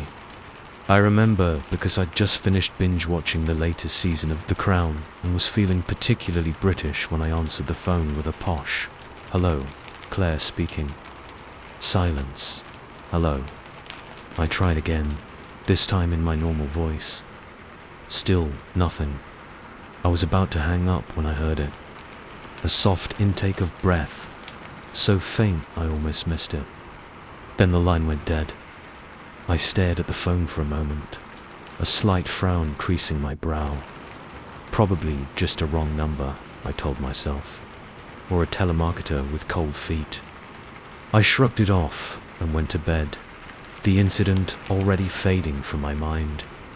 The next day, it happened again. Same time, just after 10 p.m. This time, I was ready. "Listen," I said, trying to sound stern. "If this is some kind of prank, it's not funny. Please don't call again." For a long moment, there was only silence. Then, just as I was about to hang up, I heard it. A whisper, so quiet I had to strain to hear it. "Claire." A chill ran down my spine. The voice was off somehow, raspy and dry, like autumn leaves skittering across pavement. And yet, underneath that, there was something familiar about it. Something I couldn't quite place. "Who is this?" I demanded, my own voice shaking slightly. "How do you know my name?" But the line was already dead. I didn't sleep well that night. Every creak of the house, every gust of wind outside my window, had me starting awake, half expecting to see a shadowy figure looming over my bed. By morning, I had almost convinced myself it had all been a dream. But the calls kept coming. Every night, like clockwork. Always at 10 p.m. Always from an unlisted number. And always that same rasping whisper, growing a little louder, a little clearer each time. "Claire, we miss you. Come back to us, Claire. It's time to come home." I tried everything. I blocked the number, but the calls came through anyway. I changed my phone number, but somehow they found me. I even went a week without a phone at all, but that just made it worse.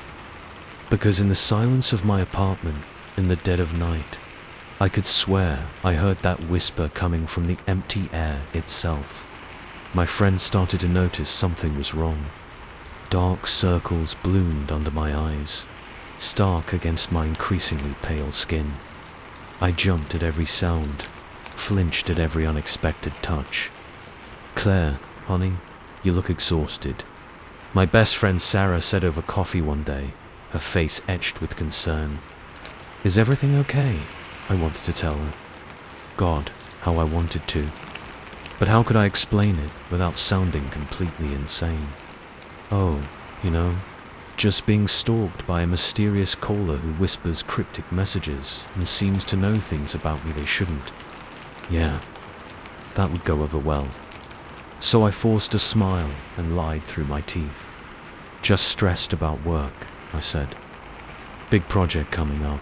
You know how it is." Sarah didn't look convinced, but she let it drop. As I watched her walk away, I felt a pang of loneliness so acute it was almost physical. When had I started pushing away the people I cared about? That night, as 10 p.m. approached, I sat in my darkened living room, phone clutched in my sweaty palm. Part of me wanted to turn it off, to hide under the covers and pretend none of this was happening. But a larger part needed answers. The phone rang. With a trembling finger, I swiped to answer, but said nothing. For a long moment, there was only the soft sound of breathing on the other end. Then, "We're waiting for you, Claire." In the place where shadows grow long and memories sleep. The voice was clearer now, less of a whisper and more of a rasp.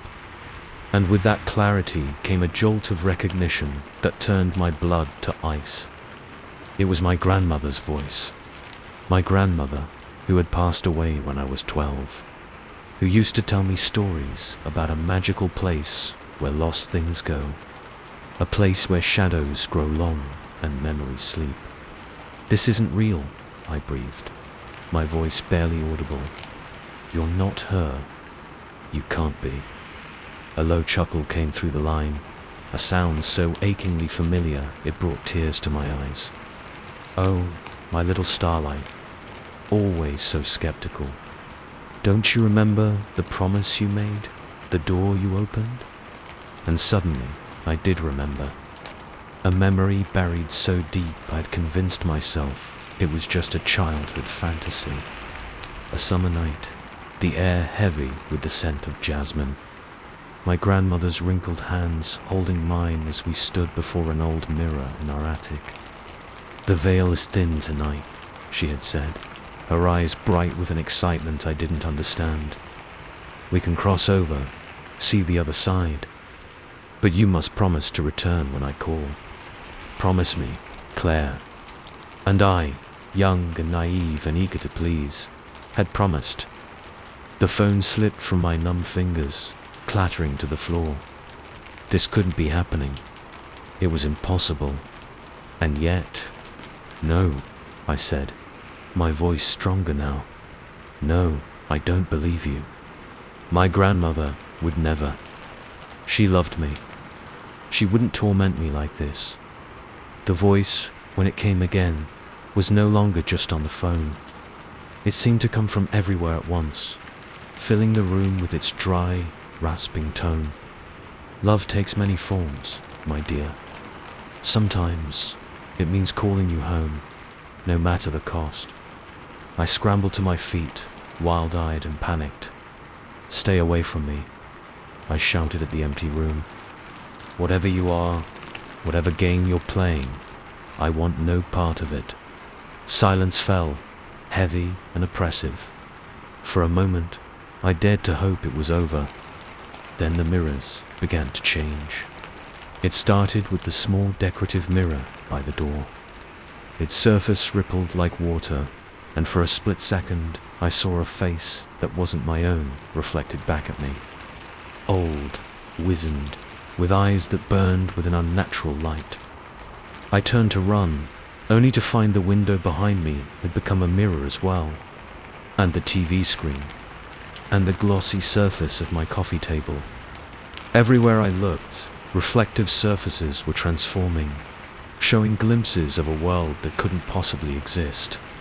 A world where shadows moved of their own accord, where the laws of physics seemed more like gentle suggestions, where familiar faces looked back at me with hungry, ageless eyes. "Come home, Claire," a chorus of voices called, my grandmother's rasp now joined by others. Voices I recognized, voices of people I'd lost. "We've waited so long. It's time to fulfill your promise." Hands began to emerge from the mirrors, pale, gnarled things with too many joints and nails like claws. They reached for me, grasping at the air mere inches from my skin. I curled into a ball in the center of the room, as far from any reflective surface as I could get. This wasn't real. It couldn't be real.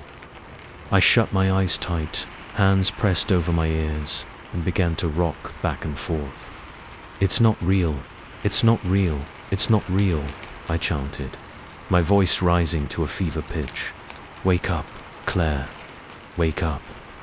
And then, as suddenly as it had begun, it stopped. The oppressive silence lifted. The room temperature, which had dropped to a bone-chilling cold, began to warm. Cautiously, I opened my eyes. My apartment looked normal. No writhing shadows, no grasping hands. Just my familiar furniture and the soft glow of streetlights through the window. I let out a shaky breath, relief washing over me in waves.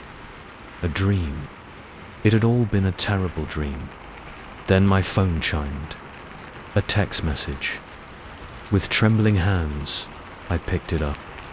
The message was from an unknown number, but I knew, with a certainty that chilled me to my core, who it was from. "You can't run forever, little starlight. The door is open, and we're patient. We'll be waiting. Sweet dreams." I stared at the message for a long moment, my mind reeling. Then, with a sudden, decisive movement, I dropped the phone into a drawer and slammed it shut. No more, I decided. No more calls, no more messages, no more mirrors, no more memories of promises made in ignorance. But as I crawled into bed, pulling the covers tight around me like a child hiding from monsters, a small, traitorous part of my mind whispered a terrible truth. Some promises can't be broken.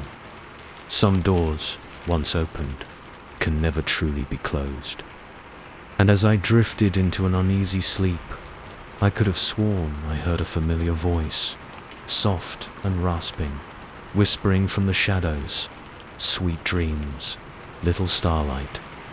We'll see you soon." Story 10. The first time I heard the sound, I thought it was just the house settling. An old Victorian like this, with its creaky floorboards and drafty windows, was bound to make some noise. But as I stood there in the kitchen, coffee mug halfway to my lips, I realized this was different. It was coming from behind the basement door. A soft, rhythmic thumping, like something gently but insistently knocking to be let out. I set my mug down with a shaky hand, my eyes fixed on that innocuous white door. We'd moved in just a week ago, Sarah and I, and we still hadn't explored every nook and cranny of our new home. The basement had been low on our list of priorities, what with unpacking and getting settled. Plus, it was locked. The realtor had been apologetic about it. Previous owners lost the key, she'd said with a shrug. But don't worry, it's just storage space down there. Nothing you can't live without. Now, as I watched the doorknob rattle ever so slightly with each thump, I wasn't so sure. "Sarah," I called out, hating how my voice quavered. "You hear that?" No answer. Right, she'd left for work already. I was alone in the house, alone with whatever was making that sound. I took a tentative step toward the door, then another. The thumping grew louder, more insistent. My heart raced, blood rushing in my ears, almost drowning out the noise. Almost. Just as I reached for the doorknob, the sound stopped. The sudden silence was somehow worse than the noise had been. I stood there, hand outstretched, for what felt like hours, but was probably only seconds. Nothing. I let out a shaky laugh, dropping my hand. "Get it together, Alex," I muttered to myself. "Old houses make weird noises. It's probably just pipes or something." But as I turned away, I could have sworn I heard something else. A whisper, so faint, I might have imagined it. Soon, I avoided the basement door after that. Told myself I was being silly, that there was nothing to worry about. But I couldn't shake the feeling that something was off about our new home. Little things at first. Objects not quite where we'd left them. Cold spots in rooms that should have been warm. The persistent feeling of being watched when I was alone in the house. Sarah noticed my unease. "You okay, babe?" she asked one night as we got ready for bed. "You've been jumpy lately." I considered telling her about the basement door, about the noises and the whispers. But how could I without sounding crazy? So I just shrugged and mumbled something about still adjusting to the new place. She didn't look convinced, but she let it drop. As we climbed into bed, I caught her giving me a worried look. I felt a pang of guilt for keeping things from her, but what could I say? "Hey honey, I think our basement might be haunted." "Yeah, that'll go over well." It was a week later when things escalated. I was home alone again, Sarah at a late meeting. The sun had set, leaving the house full of long shadows and creaking noises that set my nerves on edge. I was in the living room, half watching some mindless reality show, when I heard it. That same thumping sound, but louder now, more urgent. I muted the TV, my whole body tense as I listened. There was no mistaking it this time. Something was down there, in the basement, and it wanted out. My first instinct was to run, to get out of the house and not look back. But a strange sort of curiosity took hold of me. I'd been avoiding this for weeks. Maybe it was time to face whatever was behind that door. With shaking hands, I grabbed a flashlight from the kitchen drawer and approached the basement door. The thumping grew louder with each step, until it was less a sound and more a physical sensation I could feel in my chest. I reached for the doorknob, half expecting it to be ice cold or burning hot. But it felt normal, ordinary. I took a deep breath and turned it. To my shock, it opened. The door swung inward with a low creak, revealing a set of stairs descending into darkness. The thumping had stopped the moment the door opened, leaving an expectant silence in its wake. I flicked on the flashlight, its beam cutting through the gloom. The stairs looked old but solid, disappearing into the shadows below. "Hello," I called out, my voice sounding small and frightened. Is anyone down there?" No response. Just that heavy, waiting silence. Every instinct screamed at me to close the door, to pretend I'd never opened it. But I couldn't. I had to know. Slowly, heart pounding so hard I thought it might burst from my chest. I began to descend the stairs. Each step creaked under my weight, the sound impossibly loud in the stillness. The beam of my flashlight revealed glimpses of the basement as I went down. Old shelves lined the walls, covered in dust and cobwebs. Cardboard boxes were stacked haphazardly in corners. Nothing out of the ordinary for a basement. But then I reached the bottom of the stairs, and my blood ran cold. There, in the center of the room, was a door. Not a normal door, not one that should exist in any basement I'd ever seen. This was ornate, made of dark wood carved with intricate symbols I didn't recognize. And it was standing freely, not connected to any wall. Just there. As I approached it, flashlight beam shaking, I noticed something else. The door had no hinges, no way to open it, just a large, old-fashioned keyhole in the center. I reached out, almost against my will, to touch it. The wood felt warm under my fingers, almost alive. And as I made contact, I heard that whisper again, louder this time. "You found us. Now, let us out." I jerked my hand back as if burned. "Who are you?" I demanded, my voice cracking. "What do you want?" The whisper came again, seeming to emanate from the keyhole itself. "We are the forgotten, the lost, the ones who were locked away, and we want to be free." A chill ran down my spine. I don't understand. How did you get here? How long have you been locked away?" A sound came then, like dozens of voices sighing in unison. "Time has no meaning here. We have been here always and never.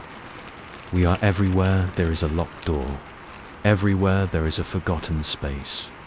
And now we are here." My mind reeled, trying to make sense of what I was hearing. This couldn't be real. It had to be some kind of elaborate prank or a hallucination brought on by stress.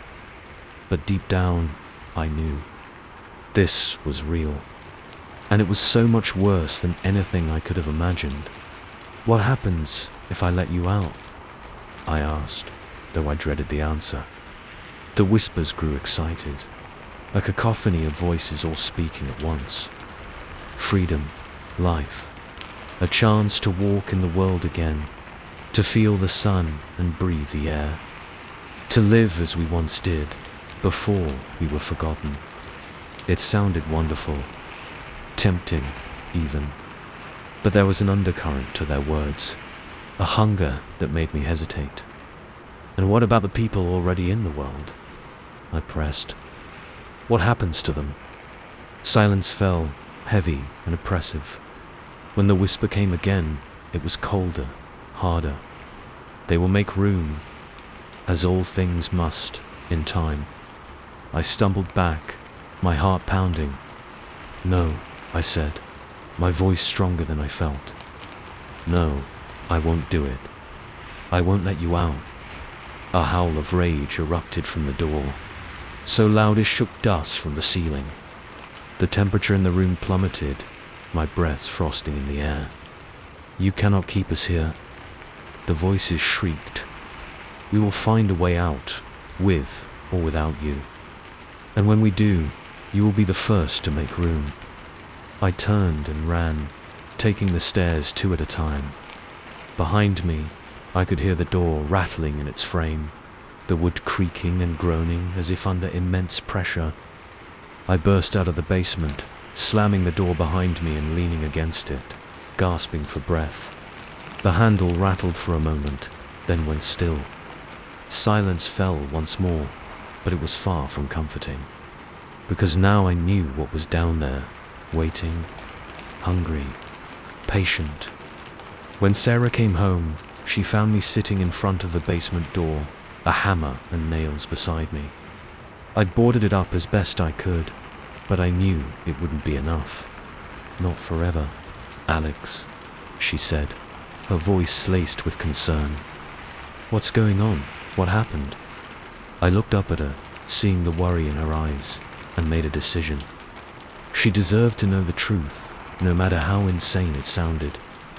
"Sarah," I said, my voice hoarse, "we need to talk about the basement, and why we can never, ever open that door." As I began to explain, I could have sworn I heard a faint whisper from behind the door. A promise, or maybe a threat. Soon. Story 11. The key stuck in the lock, just like it always did. I jiggled it, cursing under my breath as I balanced my grocery bags in one arm. Finally, with a reluctant click, the door swung open. "Honey, I'm home." The words died in my throat as I stepped inside. My apartment was empty. Completely, utterly empty. I blinked hard, certain I must be seeing things.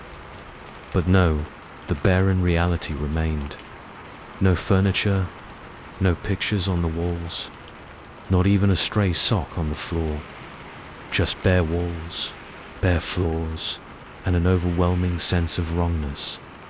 The grocery bags slipped from my numb fingers, oranges rolling across the hardwood like tiny, bright harbingers of chaos. "What the hell?" I whispered, my voice sounding hollow in the empty space. My mind raced. Had we been robbed? But who takes everything, down to the last throw pillow? And how had they managed it in the 3 hours I'd been gone? "Karen!" I called out, a note of panic creeping into my voice. "Karen, are you here?" No answer. Just the faint echo of my own voice bouncing off bare walls. I fumbled for my phone with shaking hands, hitting Karen's speed dial. It rang once, twice, 3 times before going to voicemail. "Hey, it's Karen. Leave a message and I'll call you back." The cheerful greeting felt like a punch to the gut.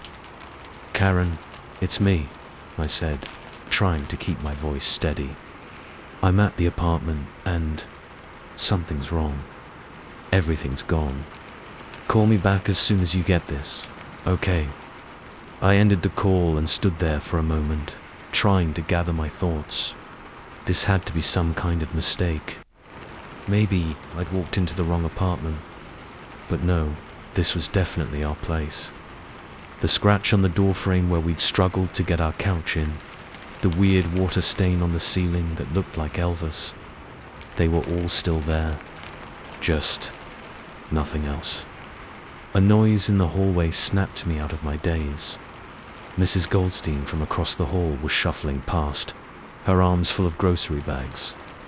"Mrs. Goldstein," I called out, relief flooding through me at the sight of a familiar face. Thank God. Something weird is going on. All our stuff is gone and I can't reach Karen. "Have you seen anything strange today?" The old woman turned, her brow furrowed in confusion. "I'm sorry, young man. Do I know you?" I blinked, taken aback. "It's me, Mrs. Goldstein. David, from 4B. Karen and I have lived here for 2 years. We water your plants when you visit your sister. Remember?" Mrs. Goldstein's frown deepened. 4B. "But that apartment's been empty for months. Are you sure you're on the right floor, dear?" A chill ran down my spine. "What do you mean, empty for months? We had dinner with you last week." "I think I'd remember that," she said, her tone growing wary. "Look, I don't know what kind of game you're playing, but I'm going to have to ask you to leave before I call security." "No, wait," I protested, but she had already hurried into her apartment, the door closing with a decisive click. I stood there in the hallway, my mind reeling. This couldn't be happening. It had to be some kind of elaborate prank or a vivid, stress-induced hallucination. Determined to get to the bottom of this, I marched down to the building manager's office. Surely Mr. Patel would be able to sort this out. But when I knocked on his door, it wasn't Mr. Patel who answered. Instead, a young woman I'd never seen before peered out at me. "Can I help you?" she asked, her tone polite but guarded. I'm looking for Mr. Patel," I managed to stammer out. "The building manager?" The woman's eyebrows rose. "I'm the building manager. Have been for the past year. There's no Mr. Patel here." My head spun. This was impossible. I'd paid rent to Mr. Patel just last week. But I live here," I insisted, my voice rising. "Apartment for B. David and Karen Thompson. We've been here for 2 years. The woman's expression shifted from confusion to concern. "Sir, I'm sorry, but there must be some mistake. Apartment for B has been vacant since before I started working here. Are you feeling all right?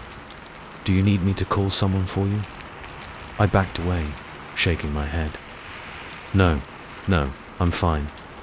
I need to go."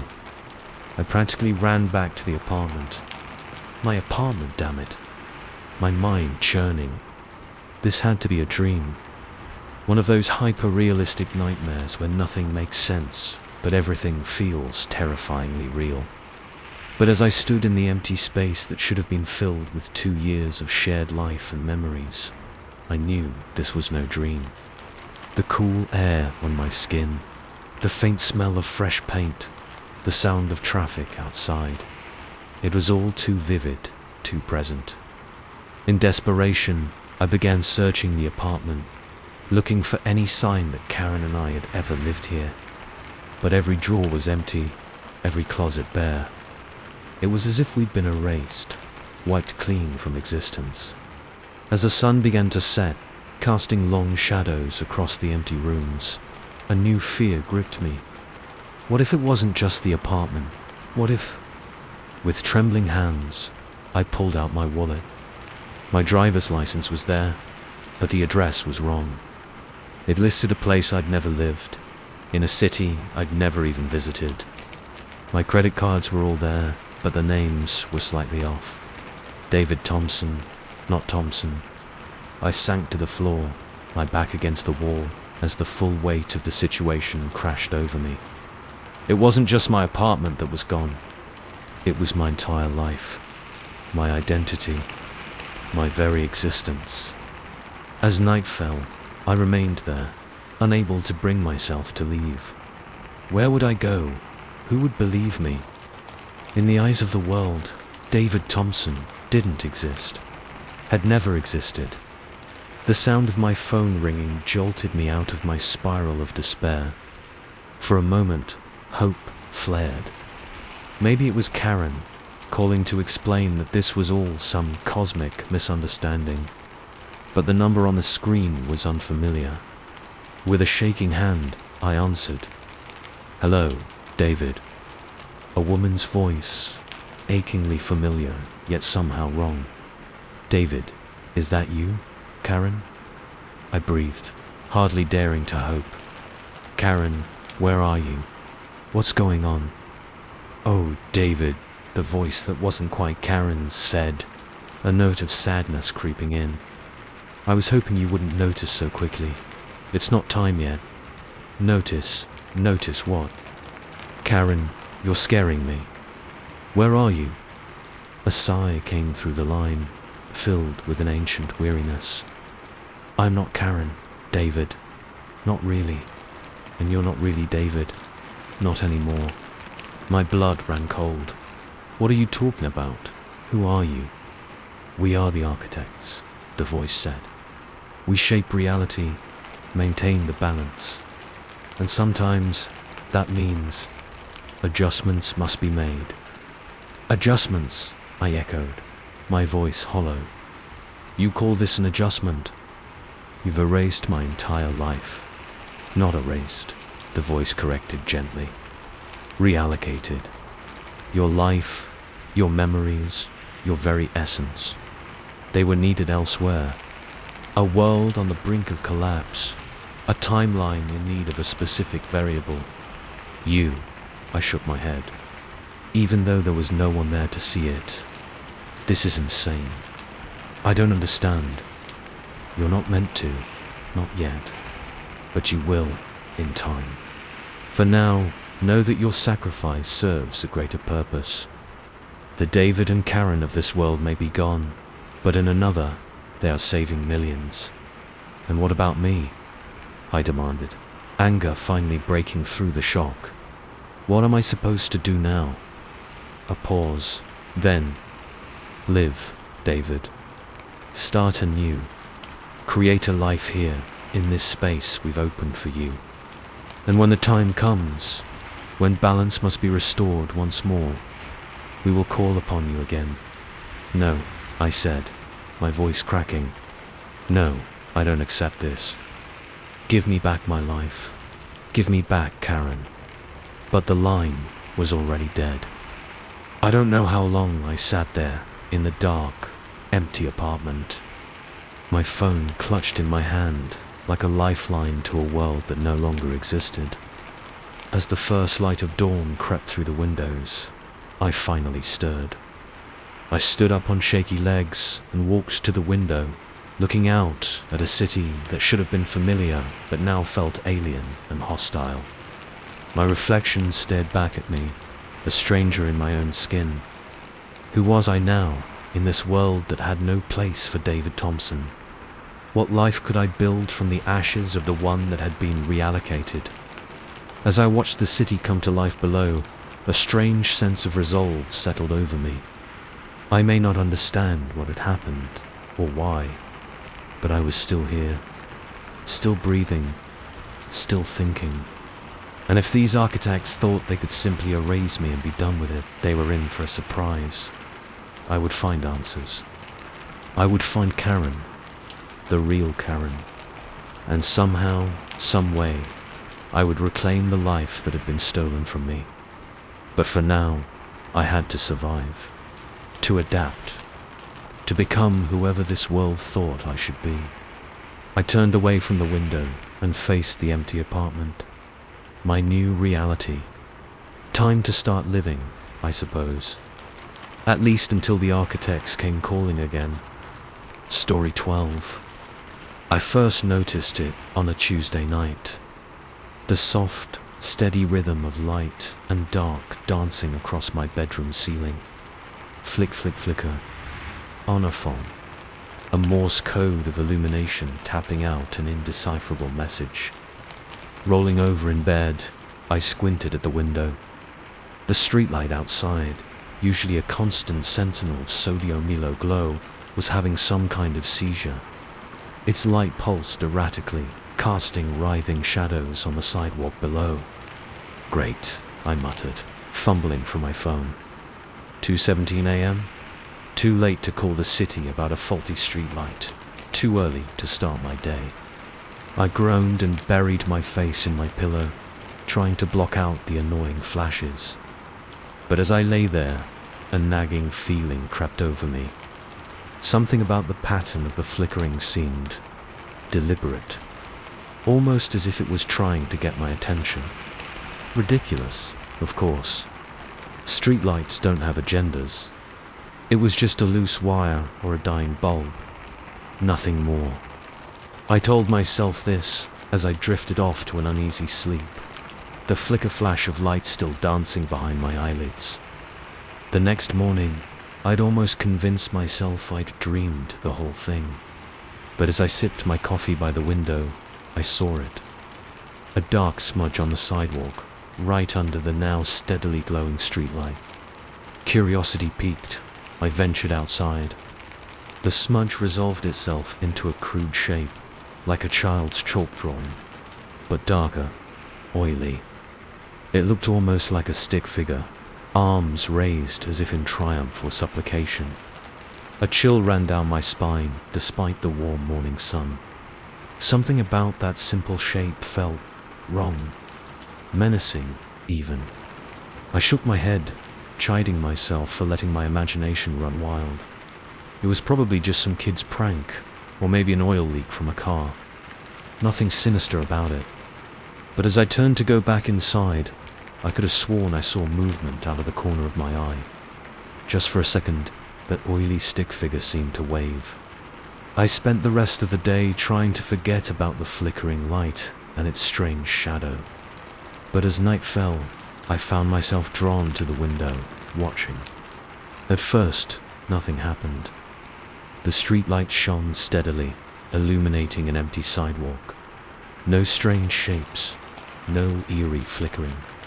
I was about to turn away, relieved, when it started again. Flick, flick, flicker, on often. But this time, I noticed something new. With each pulse of darkness, a shape seemed to coalesce beneath the lamp. Vague and indistinct at first, but with each flicker, it became more solid, more real.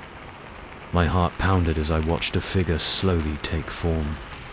Tall and unnaturally thin, with limbs that seemed too long for its body.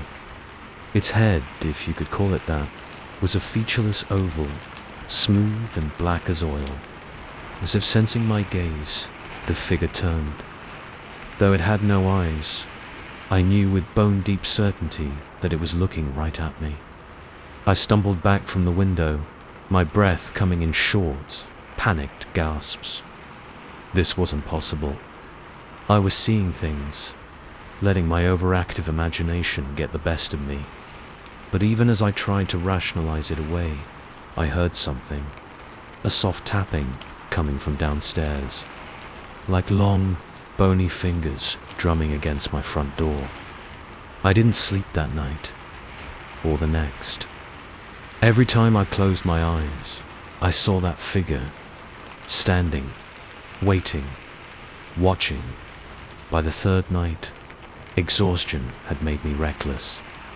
Or maybe it was a desperate need to prove to myself that I wasn't going crazy.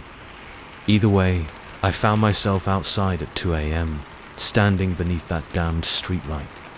Up close, the flickering was even more pronounced. The light seemed to stutter and gasp, like it was fighting against some unseen force. And in the moments of darkness between flashes, I could hear something. A soft, sibilant whisper just on the edge of comprehension. "Hello?"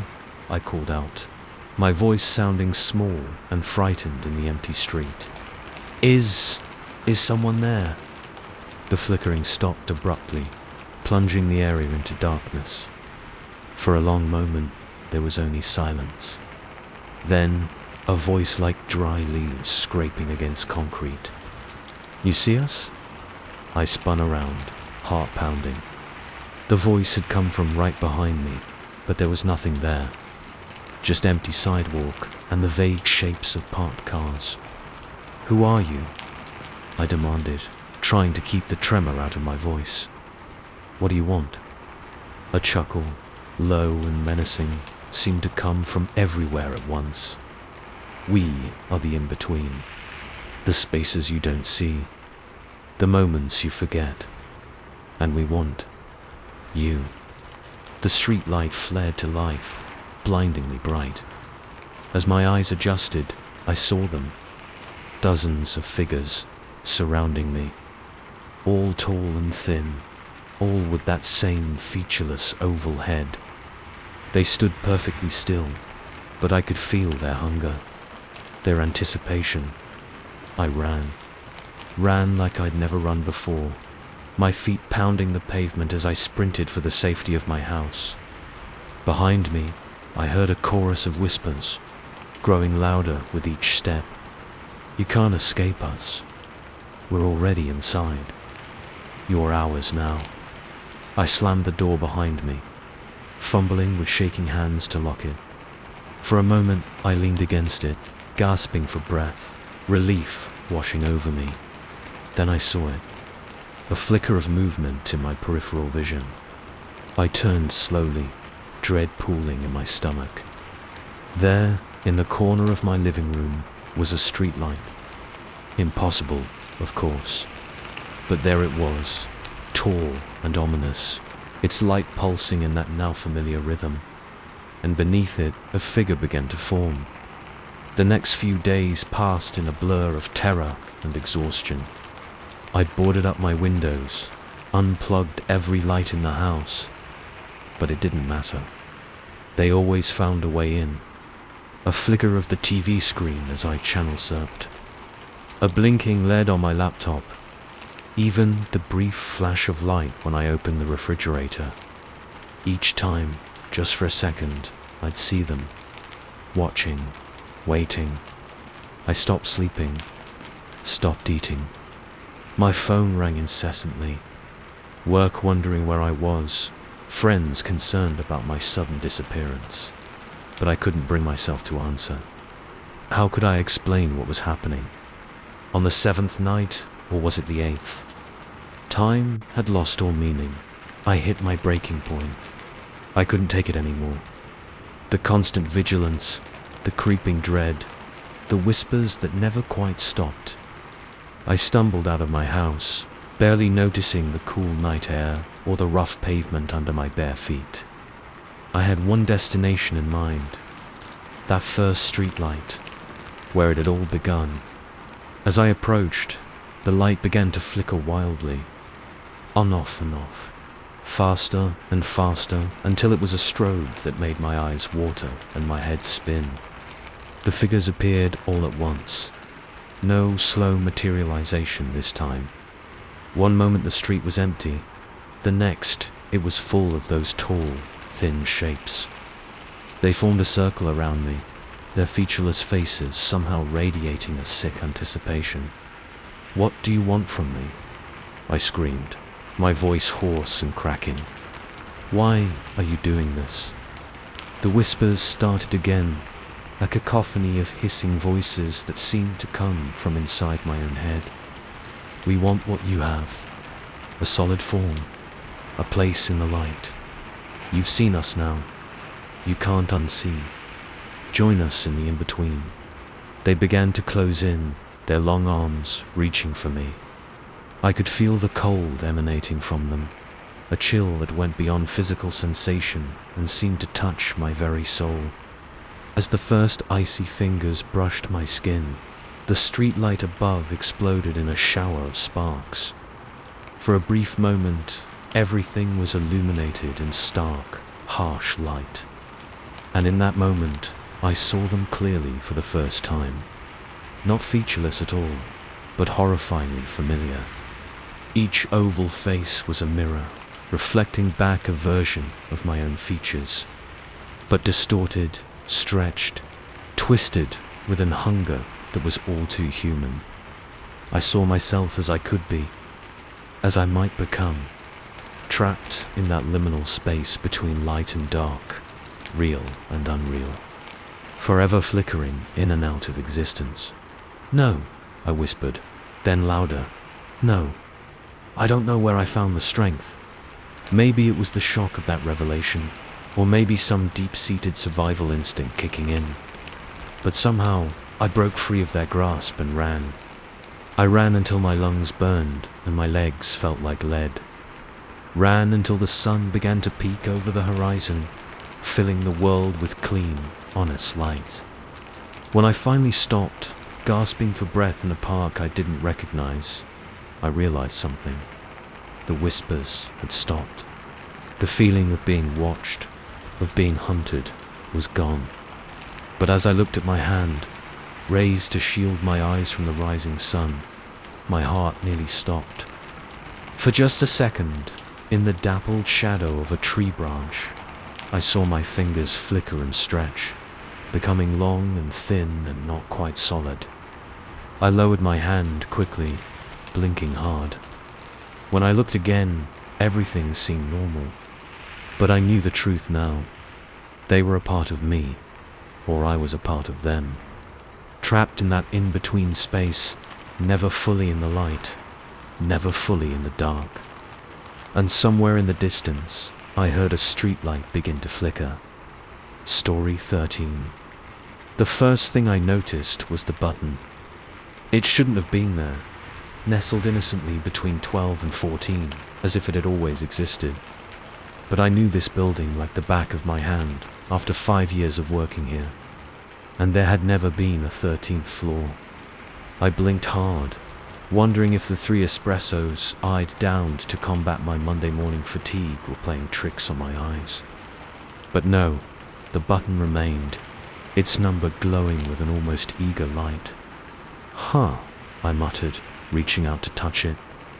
The metal was cool under my finger, undeniably real.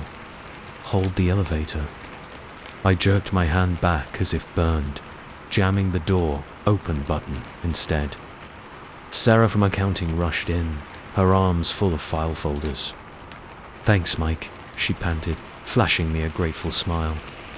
"Oh, are you heading up to 18 too?"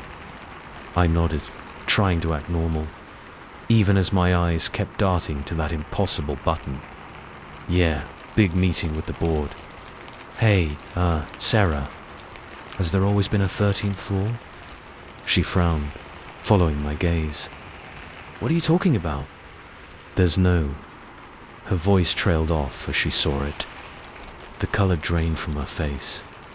That's not possible," she whispered. "I've worked here for 10 years.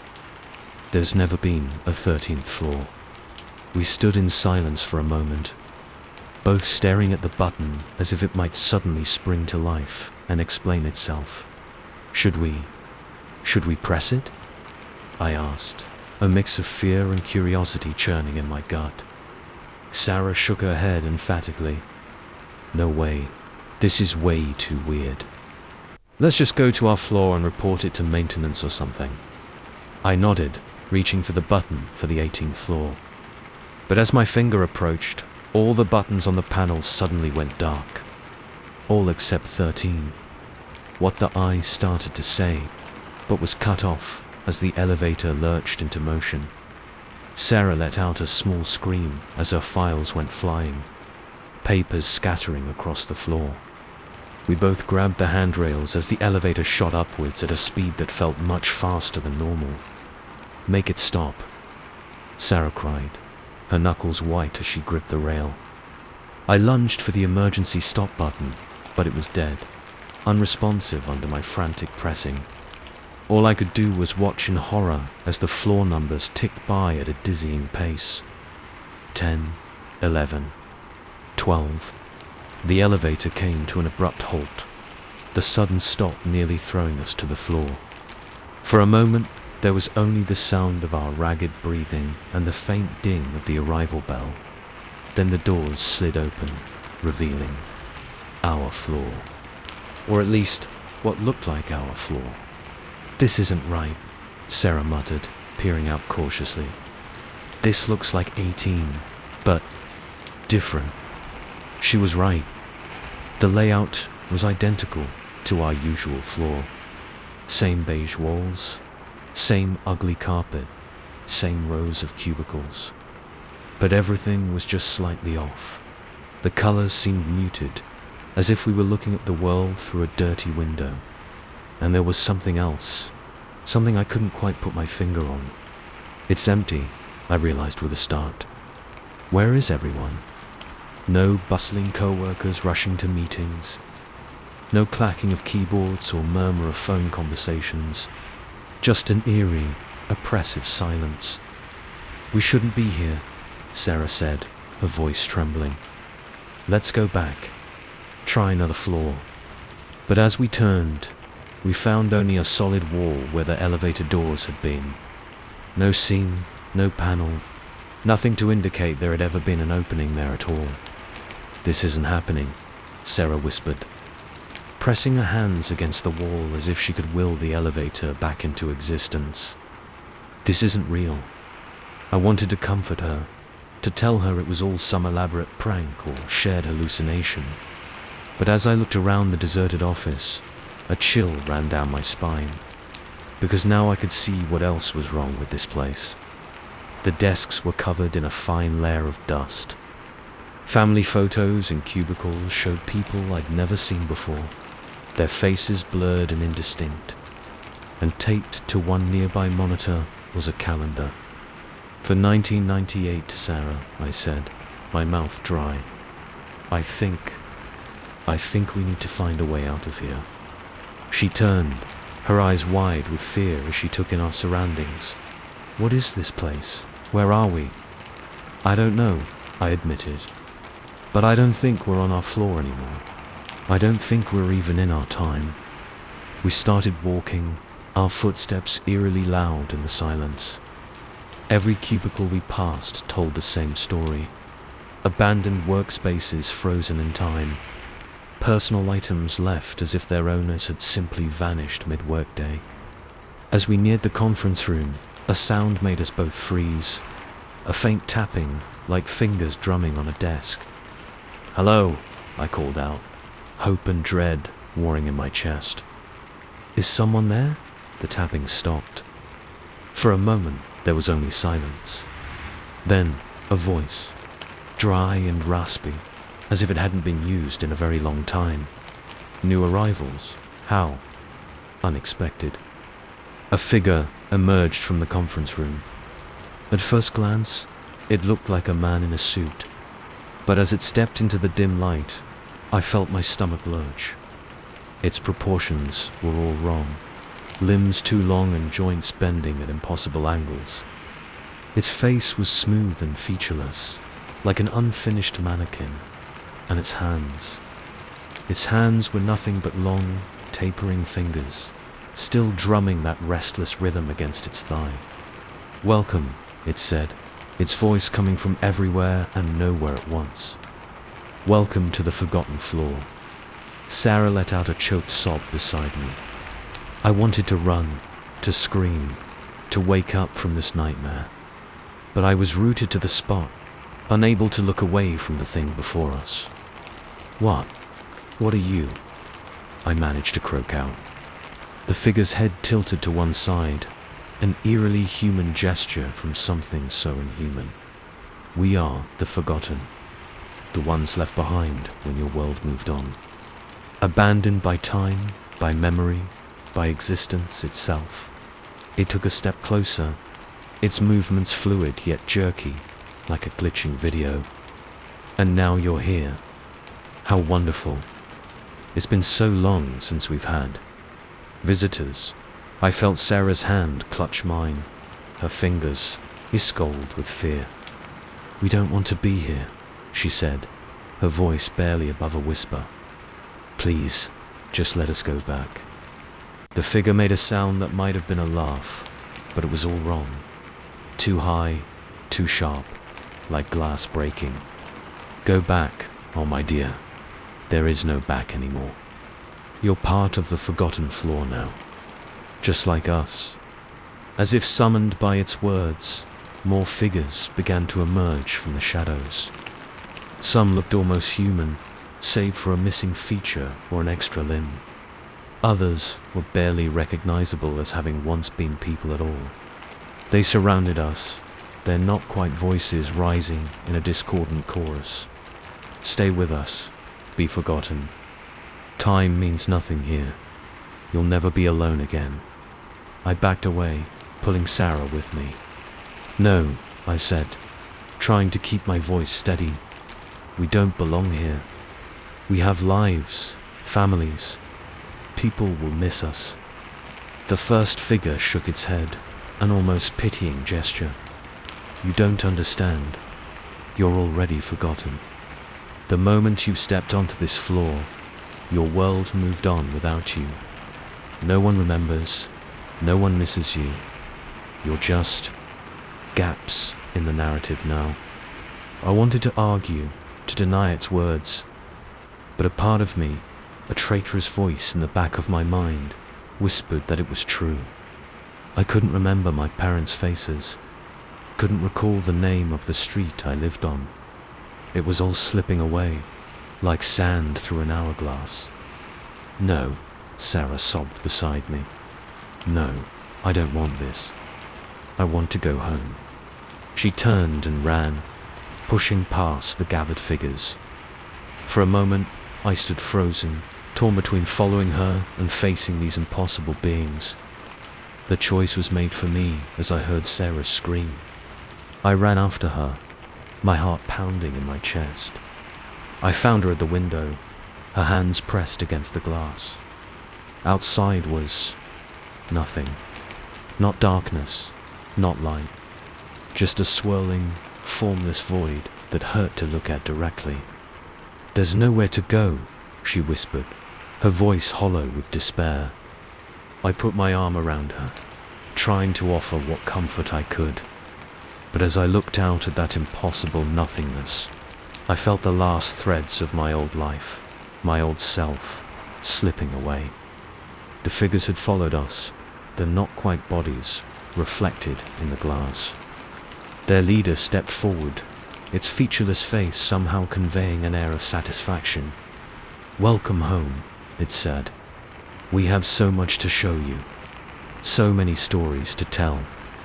After all, it reached out, its tool-long fingers brushing against my cheek.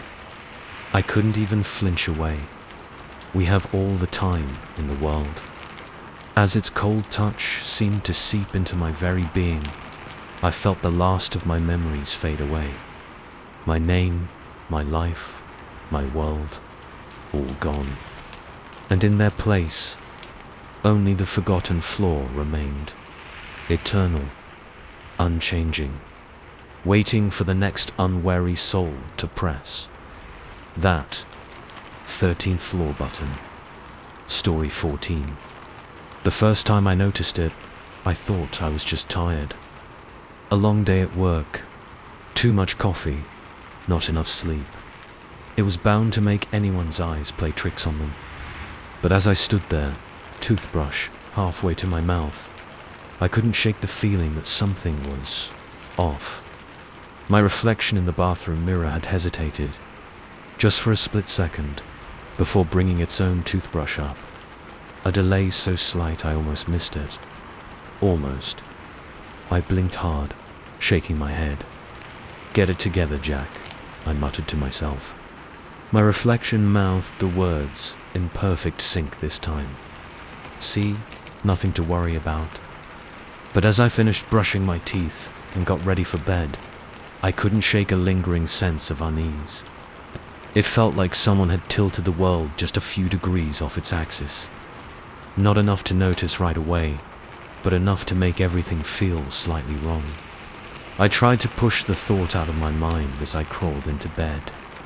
Just stress, I told myself. Nothing a good night's sleep won't fix.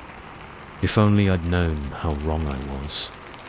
The next morning, I almost managed to convince myself I'd imagined the whole thing. The bathroom mirror showed nothing but my usual bleary-eyed, bed-headed self as I stumbled through my morning routine. It wasn't until I was halfway through shaving that I saw it again. My hand moved the razor across my cheek, but my reflection's hand followed a fraction of a second later, like a video with the audio just slightly out of sync. I froze, razor hovering over my skin. My reflection froze too, but a heartbeat after I did. We stared at each other, mirror me and I, both wearing identical expressions of confusion and dawning horror. "This isn't happening," I whispered. My reflection's lips moved, forming the words, but no sound came out. And they moved too late, like a badly dubbed foreign film. I stumbled back from the sink, my heart pounding. This was crazy. Mirrors don't just lag. It had to be my mind playing tricks on me. Lack of sleep, maybe, or some kind of weird migraine symptom. But as I watched, my reflection slowly lowered its hand, the movement fluid but undeniably independent of my own stillness. I ran from the bathroom, slamming the door behind me. I called in sick to work, ignoring my boss's concern over my shaky voice. There was no way I could face the outside world feeling like I was coming unmoored from reality. I spent the day avoiding reflective surfaces, keeping my eyes averted from windows and the blank screen of my turned-off TV, but I couldn't avoid it forever. As evening fell, I found myself drawn back to the bathroom, equal parts terrified and curious to see if anything had changed. At first glance, everything seemed normal. My reflection stared back at me, mimicking my nervous expression and the way I chewed on my lower lip. But as I raised my hand to run it through my hair, I saw it again. That slight delay, my reflection moving just a fraction of a second too late. "What's happening to me?" I asked aloud. My reflection's mouth moved, forming the words, but again, no sound came out. And this time, I noticed something else. Something that turned my blood to ice. My reflection's lips weren't forming the words I'd said. They were saying something else entirely.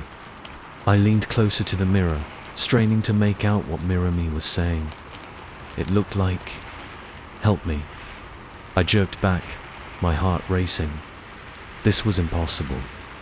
It had to be some kind of hallucination, a mental breakdown. Maybe I had a brain tumor. Anything would be more plausible than what I was seeing.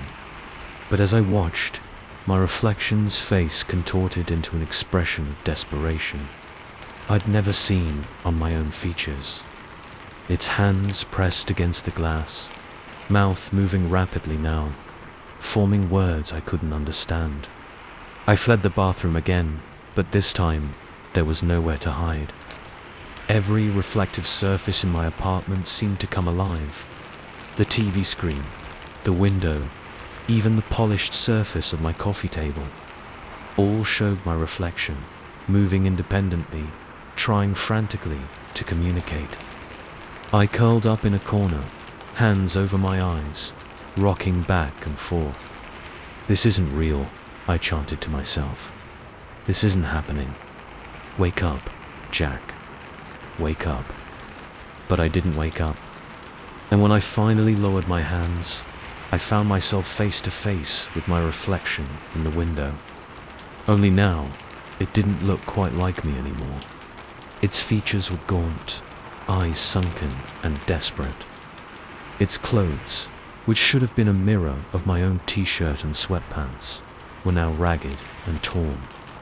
And behind it, instead of my apartment, I could see a dark, twisted version of my living room, like something out of a nightmare. My reflection pressed its hands against the glass. Its mouth forming words I could now somehow understand, as if some psychic connection had finally clicked into place.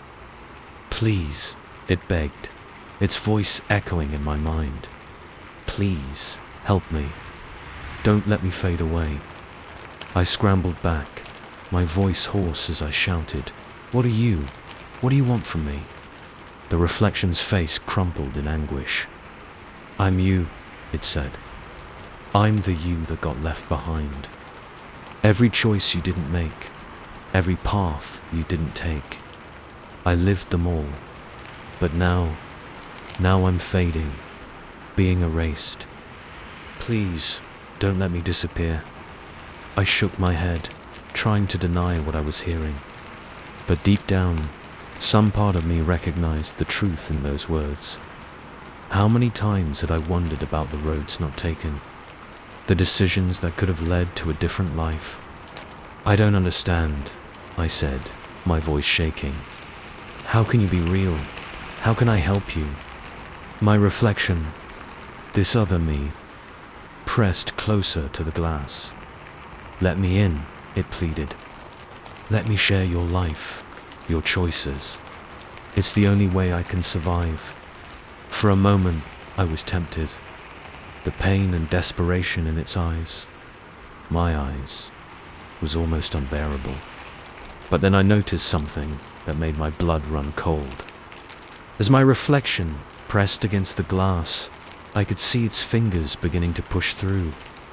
The solid surface of the window rippled like water, allowing this other me to slowly, impossibly, reach into my world. "No!" I shouted, stumbling back. "Stay away from me!" But it was too late. My reflection pulled itself halfway through the glass, its body distorting in ways that defied physics and sanity. It reached for me with hands that were now more claw than human, its face a twisted mask of hunger and desperation. "Please," it growled, its voice no longer my own but something ancient and terrible. "I need to be real again. I need to live." I ran, fleeing my apartment and out into the night. But everywhere I looked, I saw it. In shop windows, in puddles on the street, even in the eyes of startled passers-by. My reflection, reaching for me, trying to claw its way into reality. I don't know how long I ran, or how far. Eventually, I found myself in a park, collapsing onto a bench as the first light of dawn began to creep over the horizon. I was exhausted, my mind reeling from what I'd experienced. As the sun rose, I dared to hope it was over. In the warm light of day, the events of the night seemed like a bad dream, a product of an overtired mind. But then I caught sight of my reflection in a nearby pond. It was me, but not me. This version of myself smiled, a cold, triumphant thing that I had never seen on my own face. "Thank you," it said, its voice clear as day in my mind, "for doubting, for running, for leaving a gap in your reality just wide enough for me to slip through." Horror washed over me as I realized what had happened. In my panic, in my denial of what I was seeing, I had allowed this thing, this other me, to gain a foothold in my world. I opened my mouth to scream, to deny what was happening, but no sound came out. I tried to run, but my body wouldn't respond. All I could do was watch, a passenger in my own flesh, as my reflection stood up from the bench. It looked down at its my hands, flexing the fingers experimentally. "Don't worry," it said. Though whether out loud or just in our shared mind, I couldn't tell. "I'll take good care of your life, after all." It was meant to be mine all along. As it walked away, wearing my body like a borrowed coat, I felt myself fading. My thoughts, my memories, my very essence, all being pushed aside to make room for this invader. The last thing I saw before consciousness slipped away was my true reflection in a store window. Gaunt, terrified, pounding soundlessly against the glass, fading away into nothing as the world moved on without me. Story 15. The first carved symbol appeared on the birch tree nearest our tent, its jagged lines stark against the white bark. At first, we thought it was just some leftover graffiti from previous campers. Annoying, sure, but not cause for alarm. "Probably just some kids messing around," Mike said with a shrug, zipping up his sleeping bag. "We'll report it to the ranger station when we head out tomorrow." I nodded, but something about the symbol nagged at me. It didn't look like any graffiti I'd ever seen. The lines were too precise, too deliberate. And was it just my imagination, or did it seem to shimmer slightly in the fading evening light? "Yeah, you're probably right," I said, trying to shake off the uneasy feeling. "Let's get some sleep. Big day of hiking tomorrow." As I drifted off, the quiet whisper of wind through leaves seemed to carry words just on the edge of comprehension. But that was crazy. Trees don't talk, right? The next morning, we awoke to find our campsite surrounded. Every tree within sight bore a similar symbol, each one unique but clearly part of the same language, alphabet. I didn't know what to call it, but the sight sent a chill down my spine. "Okay, this is freaky," Sarah said, her voice tight with barely contained panic. "We need to get out of here. Now." Mike, ever the skeptic, tried to laugh it off. "Come on, guys. It's obviously just a prank. Someone must have snuck around while we were sleeping," and his words cut off abruptly as he turned to face the forest beyond our clearing. I followed his gaze and felt my blood run cold. The trees were different, twisted, where yesterday there had been a clear path leading back to the main trail. Now there was only an impenetrable wall of gnarled trunks and tangled branches. It was as if the forest itself had rearranged overnight to trap us in this small clearing.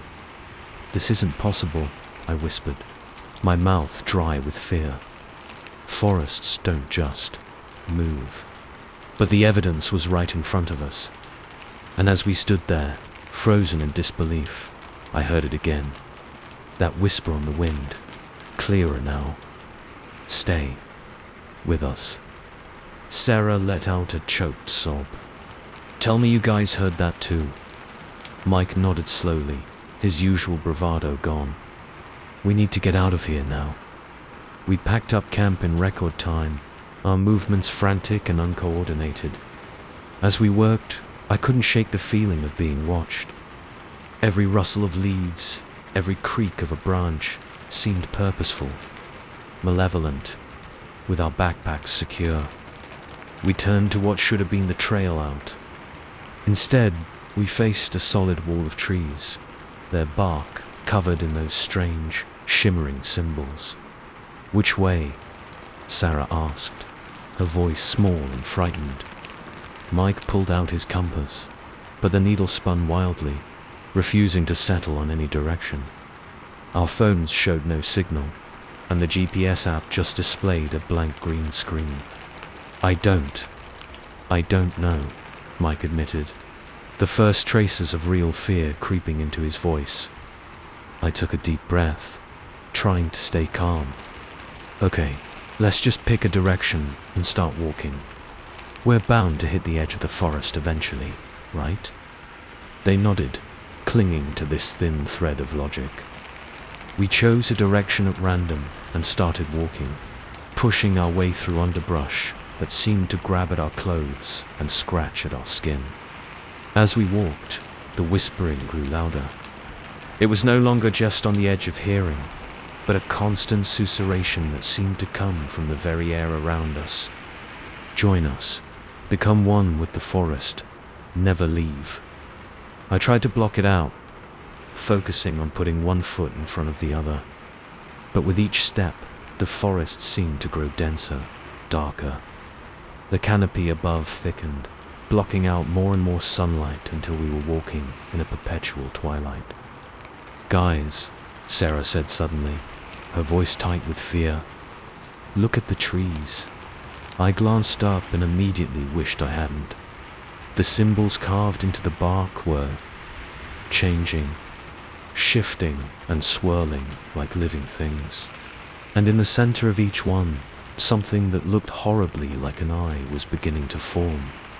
"Don't look at them," Mike said, grabbing Sarah's hand. "Just keep moving." But it was too late. As I watched in horror, the eye in the nearest tree blinked. Actually blinked. And then it focused on me, its gaze filled with an ancient, alien intelligence that froze me to the spot. In that moment, I understood. This wasn't just a forest. It was a single, vast organism, and we were nothing but insects to it, prey to be trapped and absorbed. "Run!" I screamed, breaking free of the tree's hypnotic gaze. We ran blindly through the forest, branches whipping at our faces and roots seeming to rise up to trip us. The whispering had become a roar, a cacophony of voices demanding that we stop, that we give in, that we become part of the forest. I don't know how long we ran. Time seemed to lose all meaning in that twisted, living maze. But eventually, we burst into a clearing that looked eerily familiar. "No," Sarah gasped, dropping to her knees. "No, it can't be." But it was. We were back at our campsite. The tent stood exactly where we'd left it, as if we'd never packed it up at all. Mike let out a string of curses, kicking at a nearby tree in frustration. As his foot connected with the bark, the symbol on it flared with an unearthly light. And then, to our horror, a mouth opened in the trunk. "Why do you run?" it asked, its voice a grotesque parody of human speech. "We offer eternity, oneness, peace." I backed away, pulling Sarah to her feet. "We don't want your eternity," I said, my voice shaking. "We want to go home." A sound like laughter rustled through the leaves. "Foolish humans. You are home now, part of us, forever." As if on cue, roots burst from the ground, wrapping around our ankles. I tried to pull free, but they were like iron, drawing us inexorably towards the nearest trees. "No!" Sarah screamed, clawing at the ground. "Please, no!" I watched in horror as the bark of the nearest tree seemed to liquefy, reaching out to envelop Sarah. She let out one final, terrified shriek before being pulled into the trunk. For a moment, I could see her face, frozen in a silent scream, before it merged with the wood, becoming just another knot in the bark. Mike was next, his stoic facade finally cracking as he begged and pleaded. But the forest was implacable. In seconds, he too was gone, absorbed into the living wood. As the roots dragged me towards my own arboreal fate, a strange calm settled over me. Maybe it was shock, or maybe some part of me had already given in to the forest's will. Either way, I stopped struggling. "Why?" I asked, as the bark began to envelop me. "Why us?" The forest's voice surrounded me. No longer just a whisper, but a symphony of inhuman voices. "We are lonely," it said. "We are ancient. We need new stories, new memories.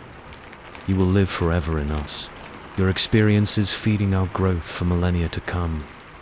As the bark closed over my face, my last human thought was a desperate hope that someone would come looking for us, that they'd find our camp, see the symbols, and run far, far away from this hungry forest. But even as that thought faded, new awareness bloomed. I could feel the earth beneath my roots, the sun on my leaves. I could sense the vast network of mycelia, connecting me to every other tree, every plant, every living thing in the forest. And I could feel them. Sarah and Mike, their consciousness spread throughout the forest just as mine was. No longer human, but not gone. Just changed. A new group of hikers entered the forest. Young, vibrant, full of experiences and memories, ripe for the taking. I felt the forest's hunger, my hunger, awaken. As one, we began to sing our siren song, whispering on the wind, carving our symbols, rearranging our physical forms to guide them deeper into our embrace. After all, the forest is always hungry, and there will always be more hikers, more stories, more lives to add to our eternal chorus. Come, join us in the whispering forest. We have so much to show you, and you have so much to give us in return. Story 16. The radio crackled to life with a burst of static that made me jump, nearly spilling my coffee all over the antique store's cluttered counter. I'd been fiddling with the old Philco for the better part of an hour, more out of boredom than any real interest in buying it. But now, as a voice emerged from the speaker, tinny but clear, I found myself leaning in closer. "Good morning, Evelyn," the voice said, cheerful and crisp, like a 1950s radio announcer. It's going to be a beautiful day in Cedar Grove. High of 72. Not a cloud in the sky. Perfect weather for your lunch date with Mark at Rosie's Diner. I froze, my hand halfway to the volume knob. How did this ancient radio know my name? And my plans for the day? Pete. I called out to the store owner, trying to keep the tremor out of my voice. Is this some kind of joke? Did you rig this radio to mess with customers? Pete's grizzled face appeared from behind a towering stack of Life magazines. What are you on about, Evelyn? That old thing hasn't worked in years. But even as he spoke, the radio continued its impossible broadcast. Don't forget to wear that blue dress Mark likes so much. Oh, and watch out for that loose step on your porch. Wouldn't want to start your day with a twisted ankle. Pete's eyes widened as he listened. Well, I'll be damned, he muttered. How's it doing that? I shook my head, at a loss for words. This had to be some kind of elaborate prank. Maybe Mark had set it up, though I couldn't imagine how. The radio's next words chilled me to the bone. And Evelyn, dear, you might want to take a different route to work today. There's going to be a nasty pile-up on Main Street around 8:45. Better safe than sorry. I glanced at my watch. 8:30. I have to go, I stammered, grabbing my purse. Pete, how much for the radio? He waved me off, still staring at the device in awe. Take it. Consider it a gift. Just let me know if it says anything else. Yeah. I nodded, scooping up the radio and practically running out of the store. As I power walked to my car, consciously avoiding Main Street, the radio continued its cheerful monologue from my arms. Good choice, Evelyn. That alternate route will save you about 10 minutes, not to mention keeping you out of that nasty accident. Now, about that project proposal you're presenting today. I nearly dropped the radio as I fumbled with my car keys. This was impossible. Insane. And yet, as I drove to work, the radio's predictions kept coming true. The traffic light that usually took forever cycled just as I approached, green and welcoming. The parking spot I'd been eyeing for weeks was miraculously empty. By the time I reached my office, I was equal parts terrified and intrigued. I set the radio on my desk, drawing curious glances from my co-workers. Vintage style, Ev. My cubicle neighbor, Jess, asked with a raised eyebrow. I forced a laugh. Yeah, just picked it up. Thought it might add some character to the place. As if on cue, the radio crackled to life again. Better hurry to that meeting, Evelyn. Mr. Tunson is in a mood today, but if you catch him before his 10 a.m. coffee, he'll be much more receptive to your ideas. Jess's jaw dropped. Okay, what the hell is that?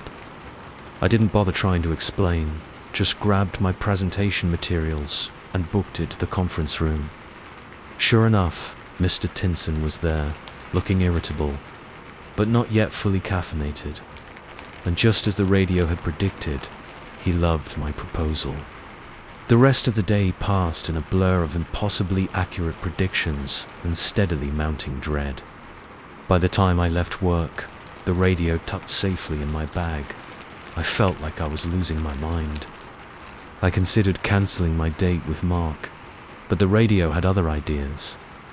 Now, Evelyn, it chided as I sat in my parked car, debating whether to drive home or to the diner.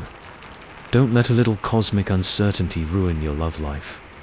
Trust me, you'll want to be at Rosie's at 7 p.m. sharp. It's going to be a night to remember. Against my better judgment, I went. And true to the radio's word, it was memorable.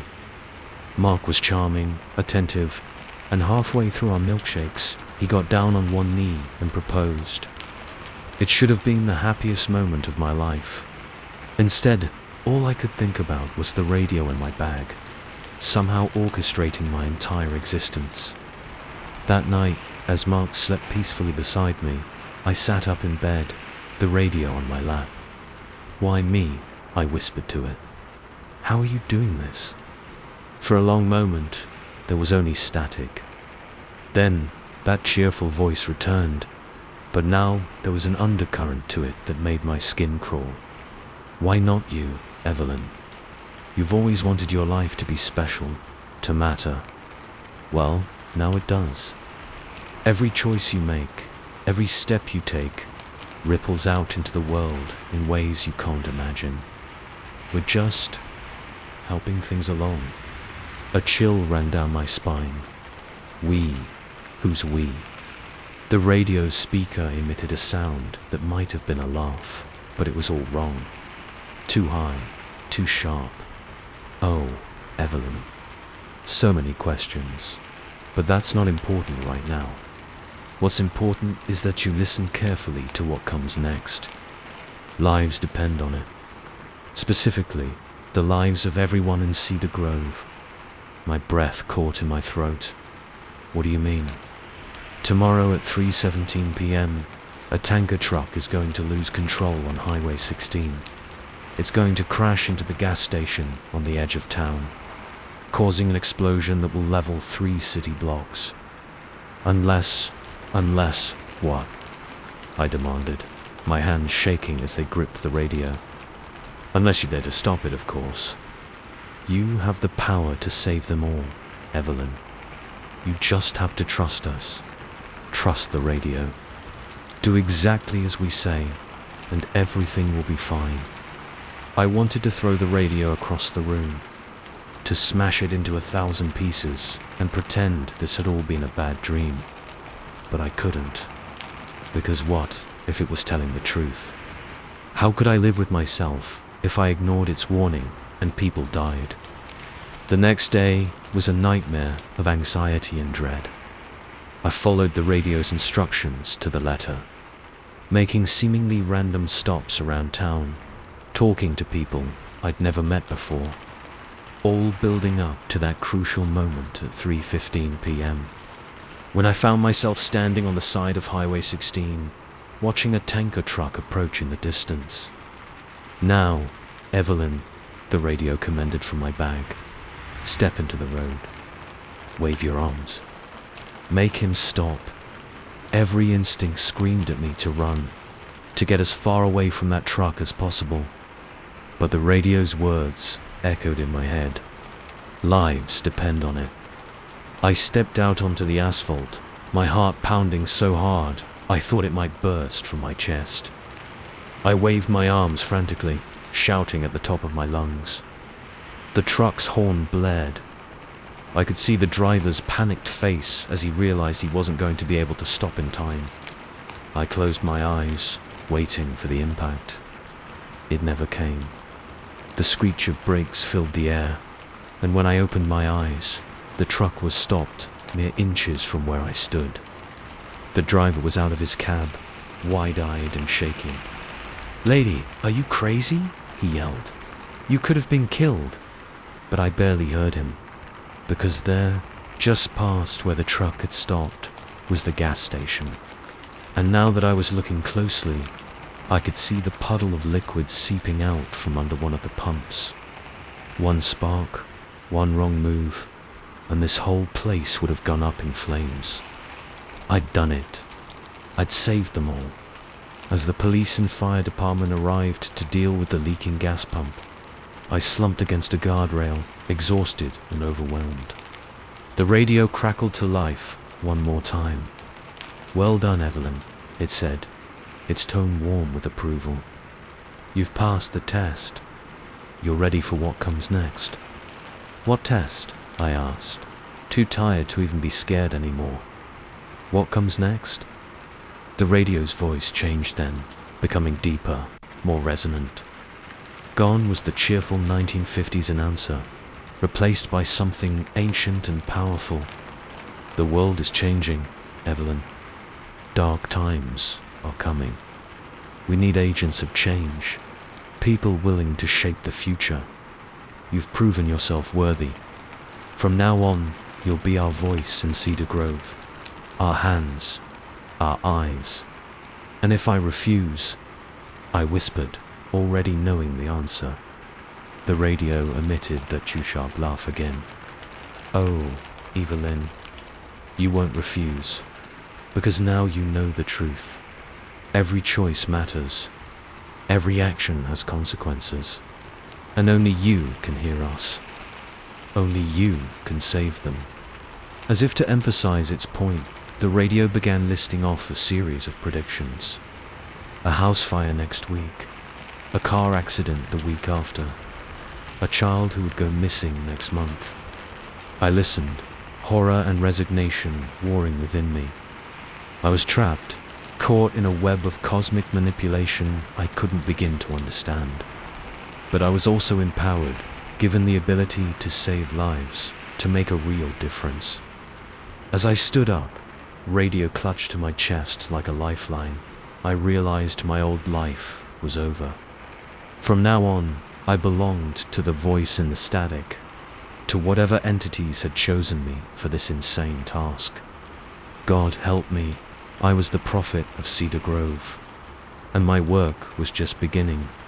Story 17. The first time I noticed it, I chalked it up to fatigue.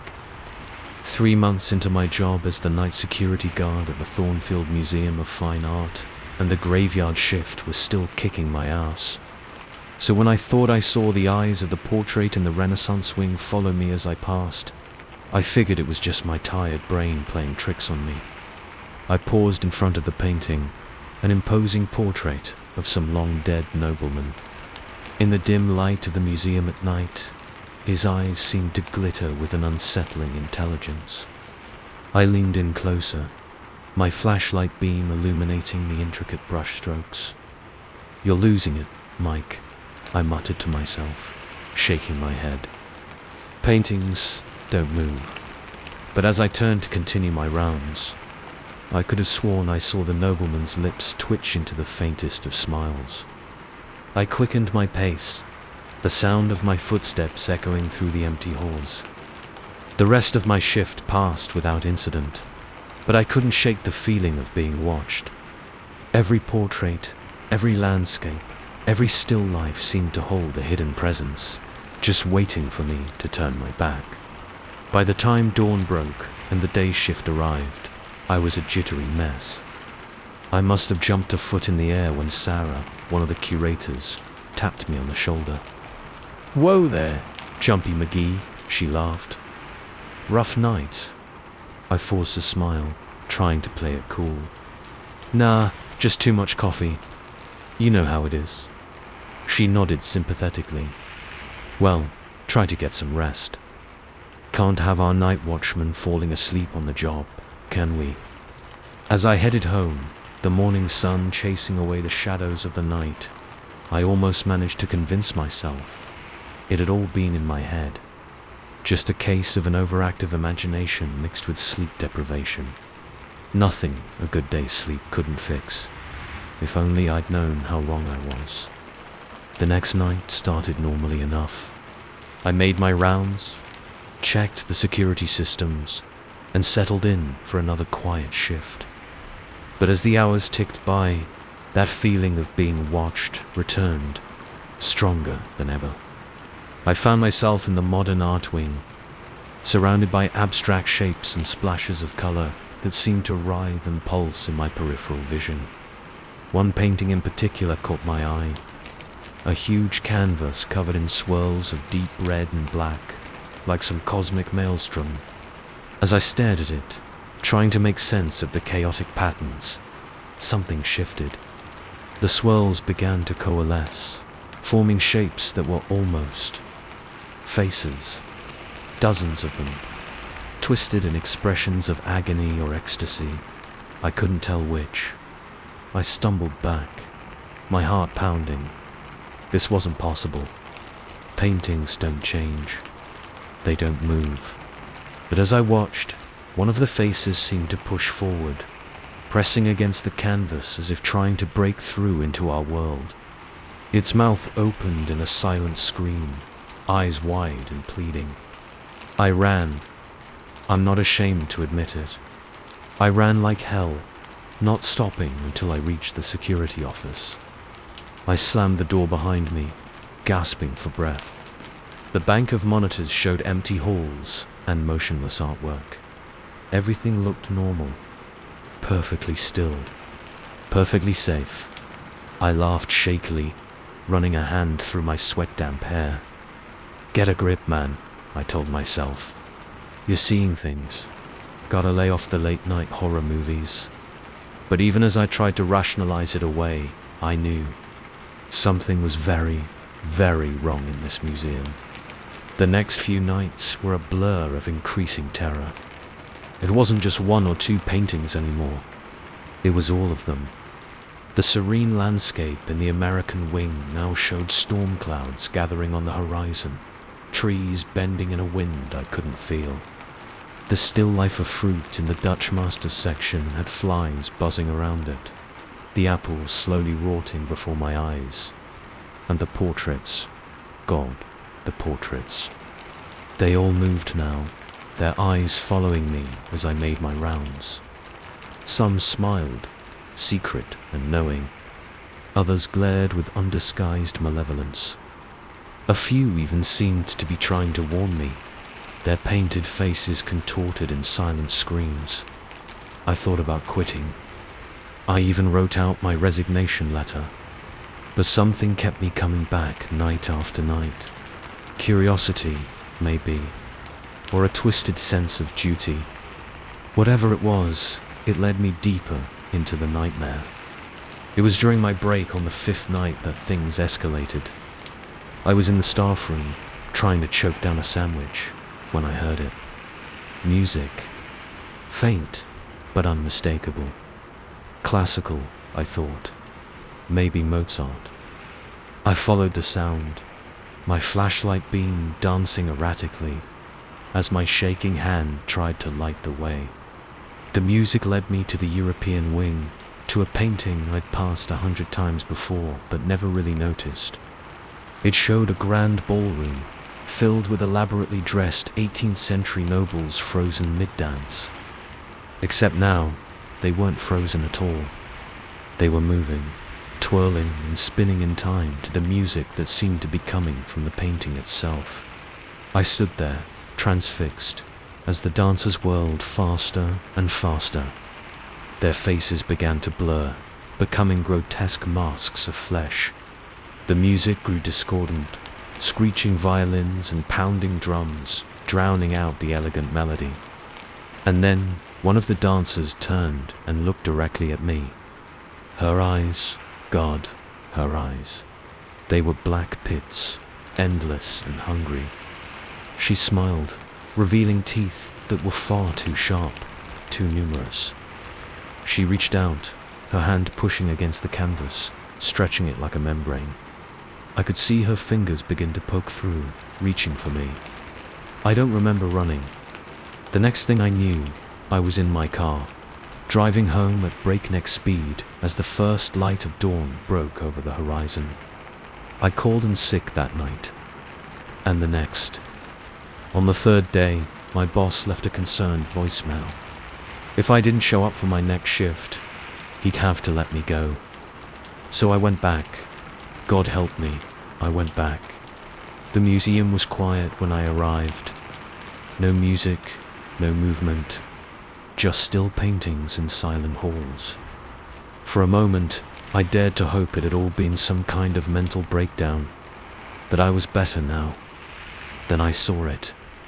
A new painting, hanging in a place of honor in the main lobby. A painting that hadn't been there before.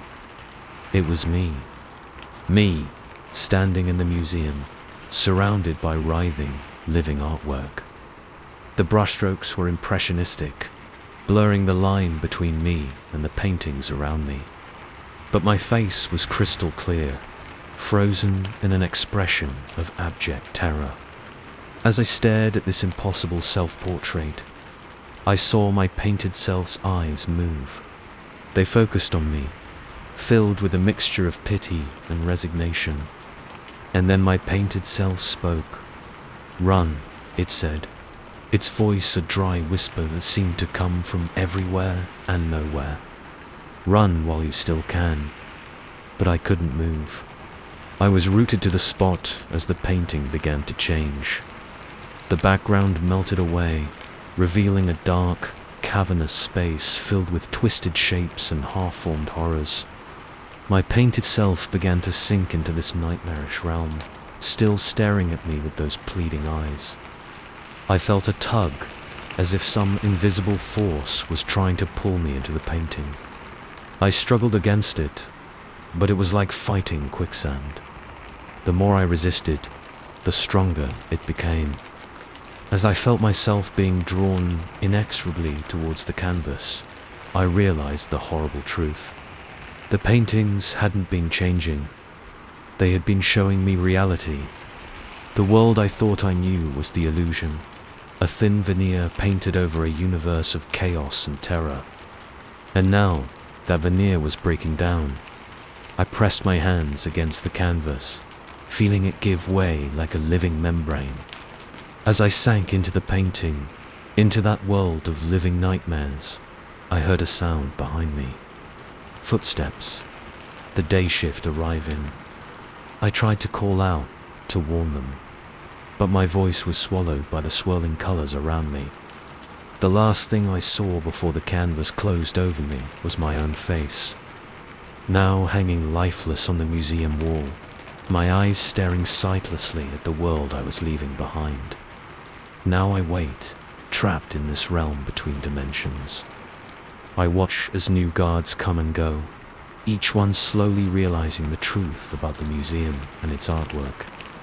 Some run, some go mad, and some, like me, join the eternal dance of the damned, forever captured in pigment and canvas. So if you ever find yourself in a museum late at night, and you feel like the paintings are watching you, run, and don't look back, because they are watching, and they're always looking for new additions to their collection. Story 18. The first time I saw him, I didn't think much of it. Working the graveyard shift at a 24-hour convenience store, you get all types. The bleary-eyed insomniacs, the night owls, the occasional drunk looking for a late-night snack. This guy, he seemed normal enough, unremarkable, even. It was 3 a.m. on the dot when he walked in. The bell above the door jingled, startling me out of my daze. I'd been half dozing over my paperback, the fluorescent lights buzzing softly overhead. He nodded at me as he entered, a polite but distant smile on his face. Average height, average build, brown hair. The kind of guy you'd pass on the street without a second glance. He made his way through the aisles with purpose, grabbing the same items. A loaf of white bread, a jar of strawberry jam, a carton of milk. As I rang him up, I noticed his hands. Pale, almost translucent in the harsh store lighting. Long fingers that trembled slightly as he handed over exact change. "Have a good night," I said, more out of habit than anything else. He paused, his pale blue eyes meeting mine for just a moment. "I always do," he replied, his voice soft and oddly melodic. And then he was gone, the bell jingling in his wake. I shrugged it off, going back to my book. Just another weird encounter in a job full of them. But then he came back. The next night, 3 a.m. on the dot. Same nod, same items, same exact change. Same trembling hands and distant smile. Creature of habit, huh? I joked as I bagged his groceries. He tilted his head, regarding me with those pale eyes. Aren't we all, in our own ways? I laughed nervously, unsure how to respond. As he left, I couldn't shake the feeling that something was off, but I couldn't put my finger on what. The third night, I was ready for him. 3 a.m. rolled around, and sure enough, the bell jingled. But this time, when I looked up from my book, I had to stifle a gasp. He looked Wrong. His skin was paler, almost grey in the fluorescent light. Dark circles shadowed his eyes, which seemed sunken in their sockets. And was it my imagination, or did his clothes hang more loosely on his frame? "You feeling okay, man?" I asked as he approached the counter with his usual items. He smiled, and I immediately wished he hadn't. His teeth seemed too sharp, too numerous. "Never better," he said, in that same soft, melodic voice. "Why do you ask?" I mumbled something non-committal, rushing through the transaction. As he left, I couldn't help but notice a faint, sour smell lingering in the air, like milk just starting to turn. The next few nights passed in a blur of increasing dread. Each time he came in, he looked worse, gaunter, more decayed. His skin took on a waxy sheen, his hair thinning and lank. But always at 3 a.m., always the same items, always that unsettling smile. I thought about quitting. I even drafted a resignation letter. But something kept me coming back, night after night. Morbid curiosity, maybe, or a twisted sense of obligation. Whatever it was, it led me deeper into the nightmare. It was on the 7th night that things came to a head. As 3 a.m. approached, I found myself wound tight as a spring, eyes glued to the door. The seconds ticked by, each one an eternity. 3:01, 3:02, 3:03. He was late. For the first time in a week, he was late. I let out a breath I didn't realize I'd been holding, a mixture of relief and disappointment washing over me. Then the lights flickered, once, twice, plunging the store into momentary darkness. When they stabilized, he was there, standing at the counter as if he'd materialized out of thin air. I couldn't hold back my scream this time. He was barely recognizable as human. His skin was a mottled grey-green, hanging loosely on a skeletal frame.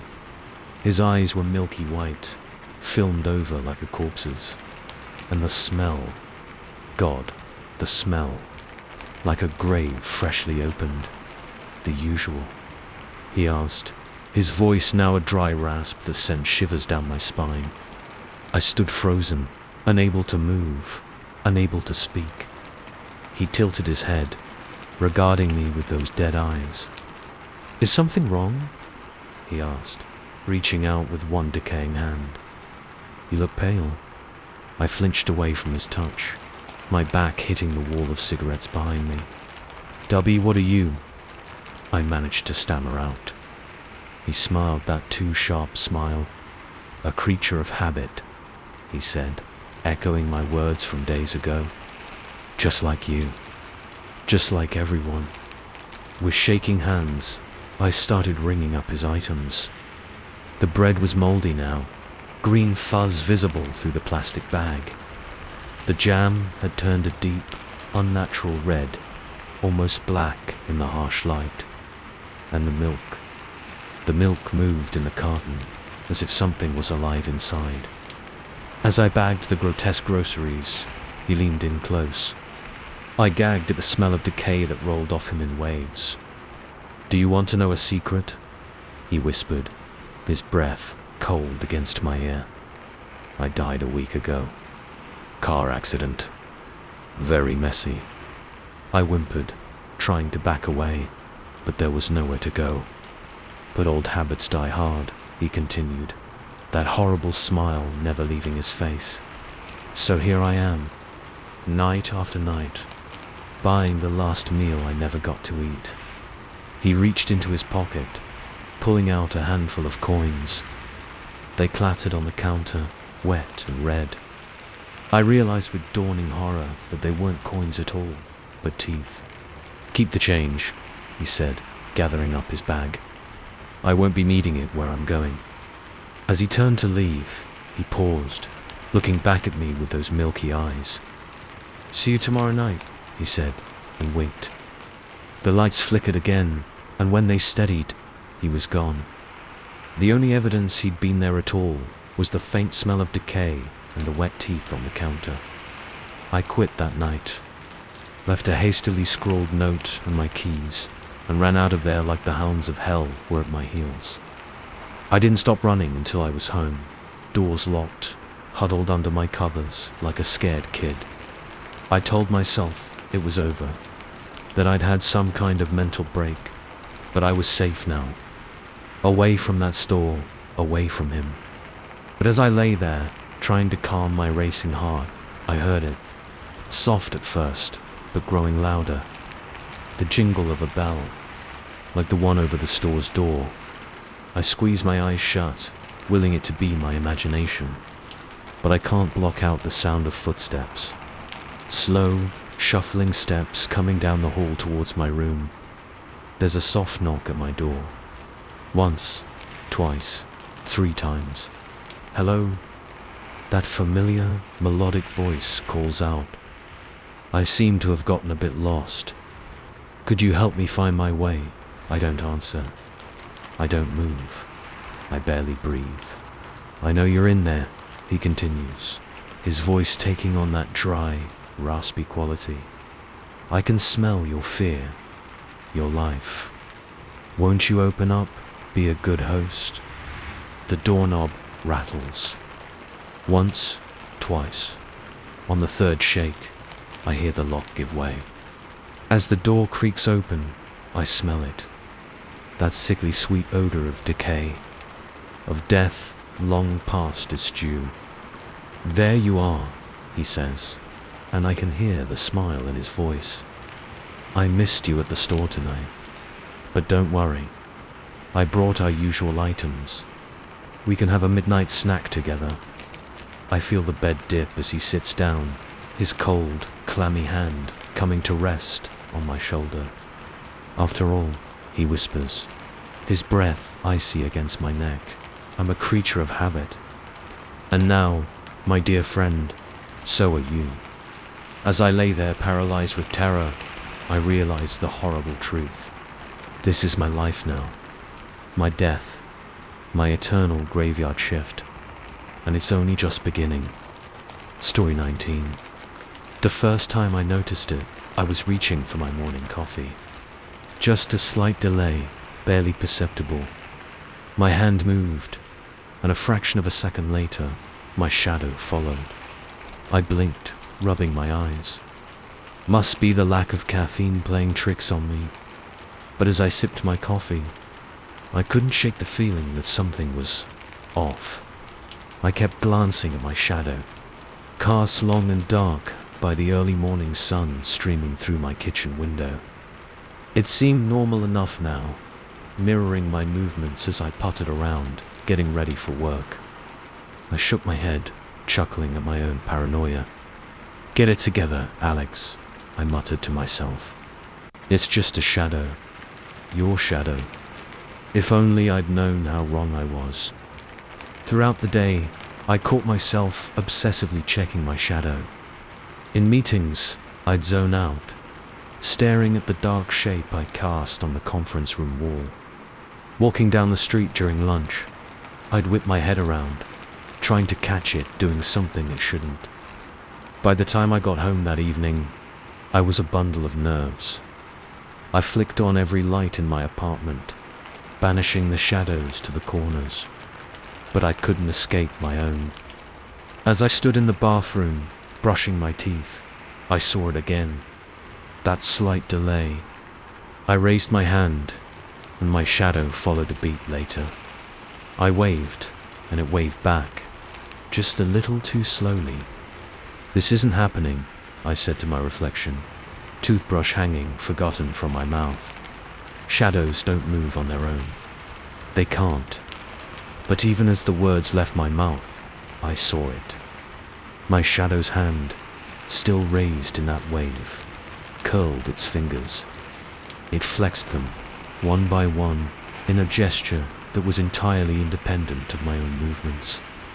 I screamed, stumbling backwards out of the bathroom. I slammed the door shut, heart pounding in my chest. For a long moment, I just stood there in the hallway, trying to catch my breath. "Okay," I said aloud, trying to calm myself. "Okay, you're tired, stressed, you're seeing things. Just go to bed. Everything will be normal in the morning." But as I lay in bed that night, I couldn't shake the feeling of being watched. Every time I closed my eyes, I saw that shadow hand moving of its own accord. And in the darkness of my room, the shadows seemed to grow, to pulse with a life of their own. I must have fallen asleep eventually, because the next thing I knew, my alarm was blaring. Sunlight streamed through my curtains, chasing away the terrors of the night. In the harsh light of day, it all seemed so ridiculous. Shadows moving on their own. I'd clearly been working too hard. I went through my morning routine, pointedly ignoring my shadow. But as I was about to leave for work, I caught movement out of the corner of my eye. I turned, slowly, dreading what I might see. My shadow, cast on the wall by the open front door, was waving at me. Not mirroring my stance, but actually waving, its dark arm moving back and forth in a cheerful greeting. I slammed the door shut and called in sick to work. The next few days were a blur of increasing terror and sleep deprivation. I kept all the lights on, day and night, trying to minimize the shadows. But it didn't matter. My shadow was always there, growing bolder with each passing hour. It would dance when I was standing still, reach for objects I wasn't touching. Once, I even caught it making rude gestures behind my back in the bathroom mirror. I stopped leaving my apartment, stopped answering calls from concerned friends and family. How could I explain what was happening? They'd think I was crazy. Hell, I thought I was crazy. But on the 5th day, things escalated. I was in the kitchen, trying to force down some food, when I felt it. A touch, cold and insubstantial, like mist against my skin. I looked down and saw a hand, my shadow's hand, reaching out from the floor, its fingers wrapping around my ankle. I screamed, kicking wildly, scrambling to get away. The touch vanished, but the terror remained. My shadow was no longer content with just moving independently. It was trying to reach out, to touch me, to pull me. Where, that night, huddled in my bed with every light in the apartment blazing, I heard it for the first time. A voice, barely more than a whisper, coming from the darkest corner of my room. "Alex," it hissed, soft and sibilant. "Alex, let me in." I pressed my hands over my ears, squeezing my eyes shut. "You're not real," I chanted. "You're not real. You're not real." A cold touch on my cheek made my eyes fly open. There, looming over me, was a figure made of darkness. My shadow, but three-dimensional now, standing free from any surface. "Oh, but I am real," it said, its voice a twisted echo of my own. "I'm you, Alex. The you that you keep hidden. The you that you're afraid to be." I scrambled back, pressing myself against the headboard. "What do you want?" I managed to choke out. The shadow tilted its head, an unsettlingly human gesture from something so inhuman. "To be free," it said. "To live. To step out of your shadow, so to speak." It laughed at its own joke, a sound like breaking glass that sent chills down my spine. "You can't," I said, trying to sound braver than I felt. "You're just a shadow. You're not real." "Not yet," it agreed. "But I will be. I'm getting stronger, Alex. Can't you feel it? Every time you doubt yourself, every time you hold back, every time you're afraid to act, I grow. I become more real." As if to demonstrate, it reached out, its hand solidifying as it got closer to me. I could see details now. Fingers, nails, even the faint lines on its palm. My palm. Soon, it whispered. Its face inches from mine. I'll be real enough to take your place. And you'll become the shadow. I lashed out, my fist passing through its face like smoke. But the action seemed to weaken it. The shadow figure wavered, losing some of its solidity. You can't fight me forever, it hissed as it retreated to the corner. I'm always with you, always watching, always waiting. I didn't sleep that night, or the next. I walked around my apartment in a daze, lights blazing, mirrors covered, but it didn't matter. My shadow was always there, growing stronger, more solid, more alive. I caught glimpses of it in reflective surfaces, no longer just a flat silhouette, but a three-dimensional figure. Sometimes it looked exactly like me. Other times it was a twisted, monstrous version of myself, all sharp angles and too long limbs. And always, it whispered, taunting me, tempting me, telling me to give in, to let it take control. On the 7th day, I broke. I couldn't take it anymore. The constant fear, the whispers, the feeling of being watched in my own skin. I ran out of my apartment, not caring that it was the middle of the night, not caring that I was in my pajamas. I ran until my lungs burned and my legs felt like lead. I found myself in the park, the streetlights casting long shadows across the deserted paths. And there, waiting for me, was my shadow. It stood under a flickering light, more solid than I'd ever seen it. In the orange glow of the street lamp, it looked almost human, almost like me. It's time, Alex, it said. Its voice no longer a whisper, but strong and clear. My voice. Time to step into the light. Time to let me take control. No, I said, but my voice was weak, uncertain. You're not real. You can't be. It smiled, and I saw teeth. My teeth, gleaming in the darkness. I'm as real as your fears, Alex. As real as your doubts. As real as every part of yourself you've tried to hide. It held out its hand. My hand. Inviting. Let me show you how real I am. And God help me, I was tempted.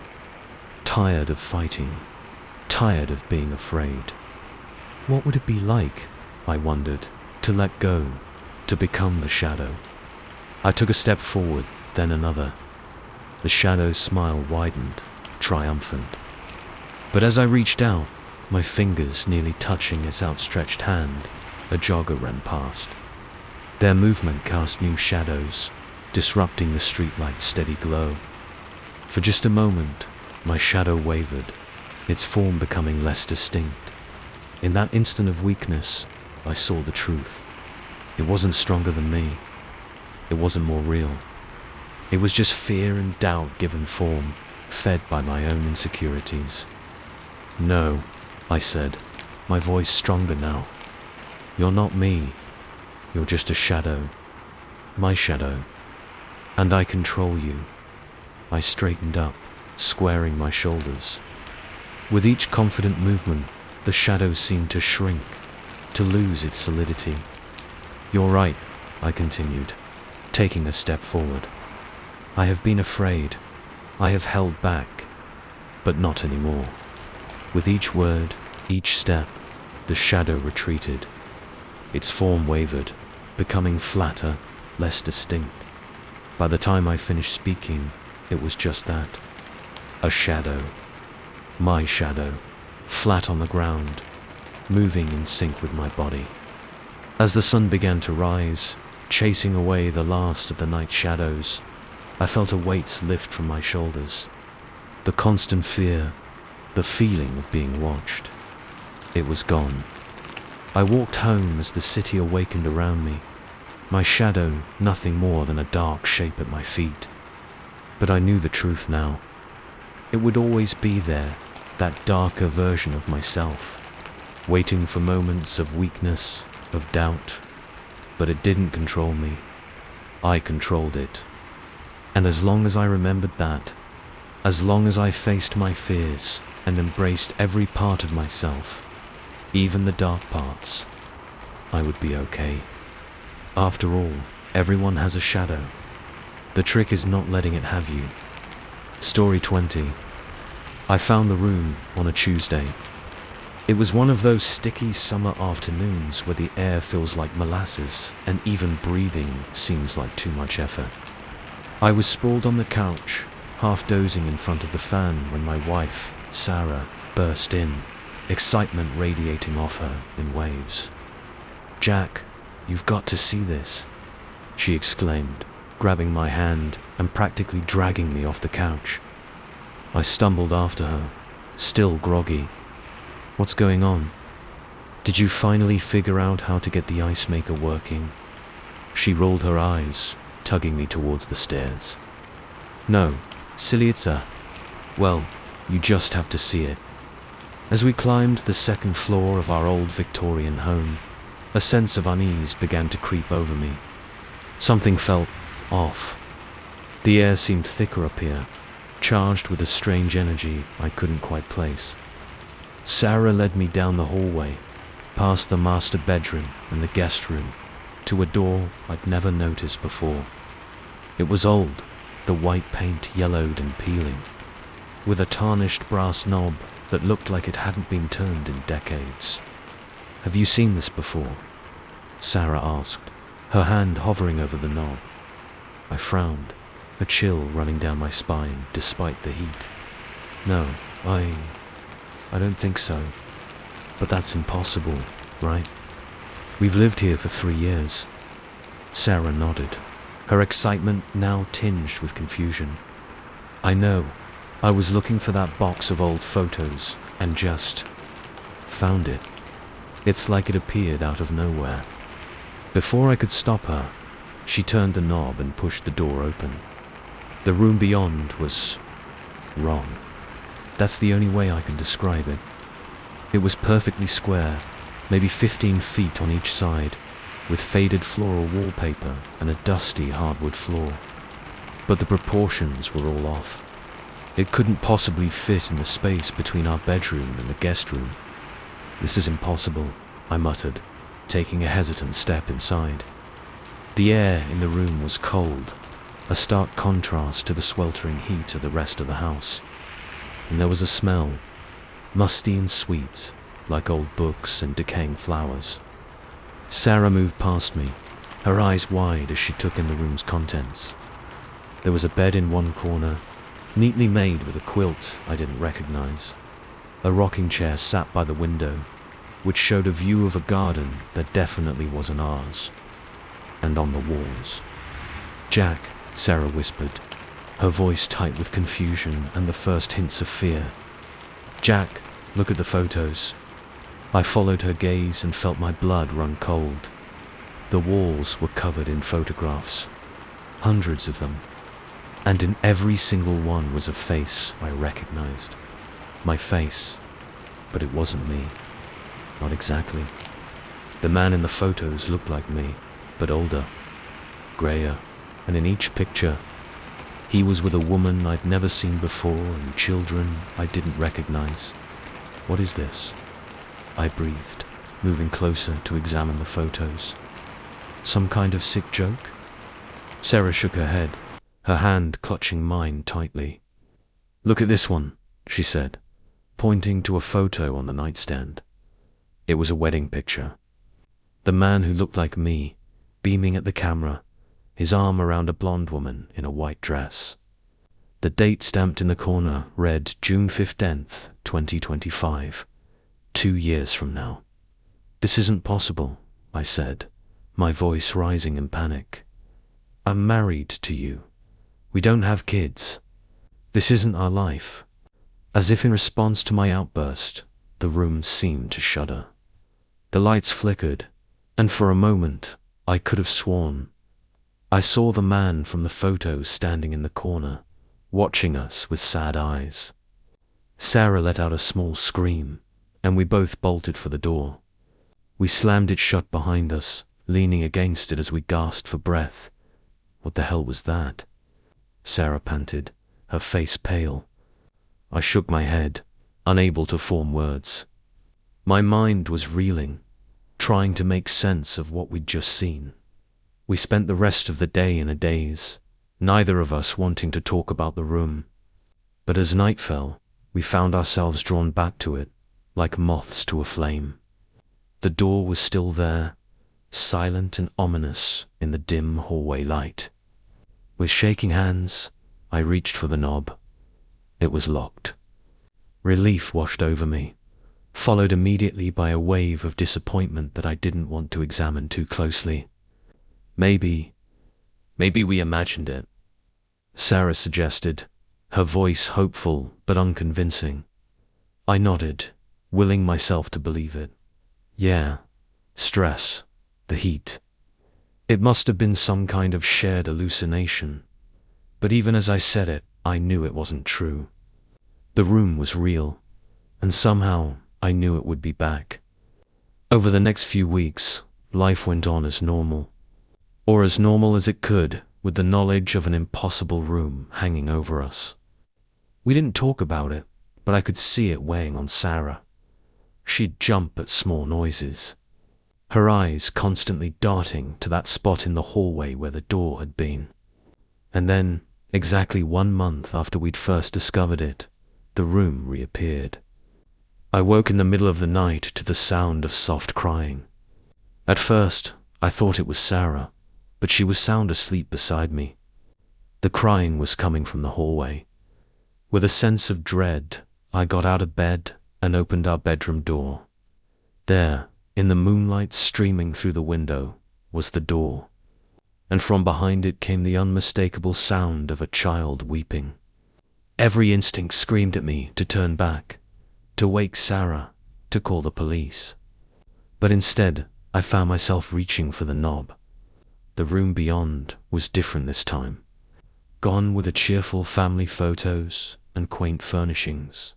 Instead, the walls were bare, the paint peeling.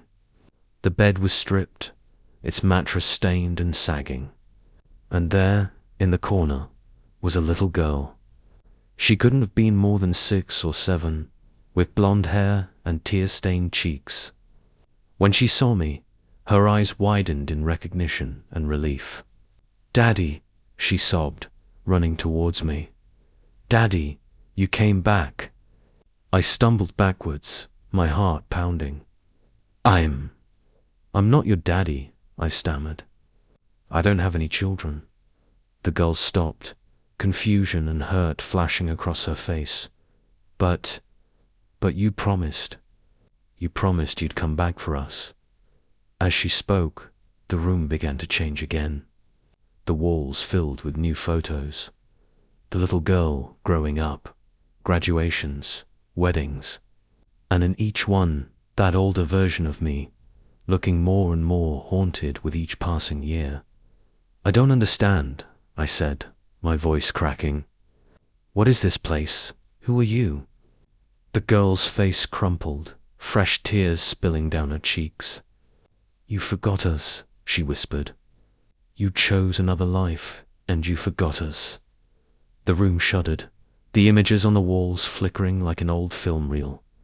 I saw flashes of another life, a life where I'd made different choices, taken different paths, a life where I'd never met Sarah, where I'd married someone else and had a family I now couldn't remember. "No," I said, backing away. "No, this isn't real. This isn't my life." But even as I denied it, memories began to surface. Hazy, dreamlike memories of a life I'd never lived.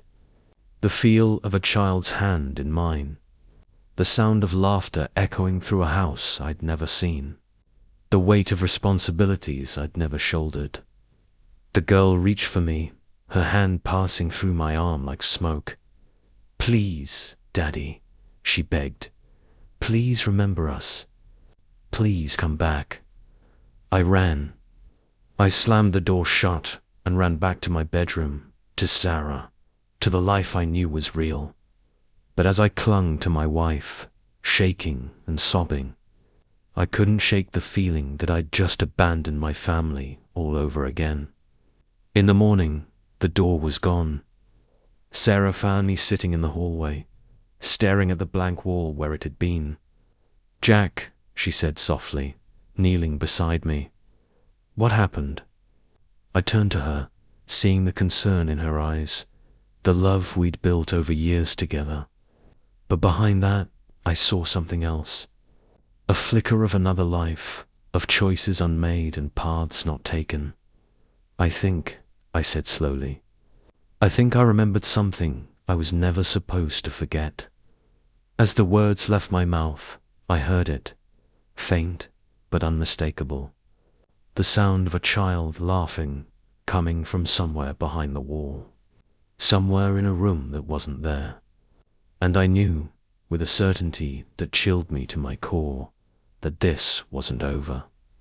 The room would be back, and next time I might not be strong enough to walk away. After all, how can you forget a family you never had? How can you abandon a life you never lived? The answer, I was beginning to realize, was in a room that shouldn't exist. A room that held the ghosts of choices not made and the weight of lives unlived. A room that was waiting for me to come home.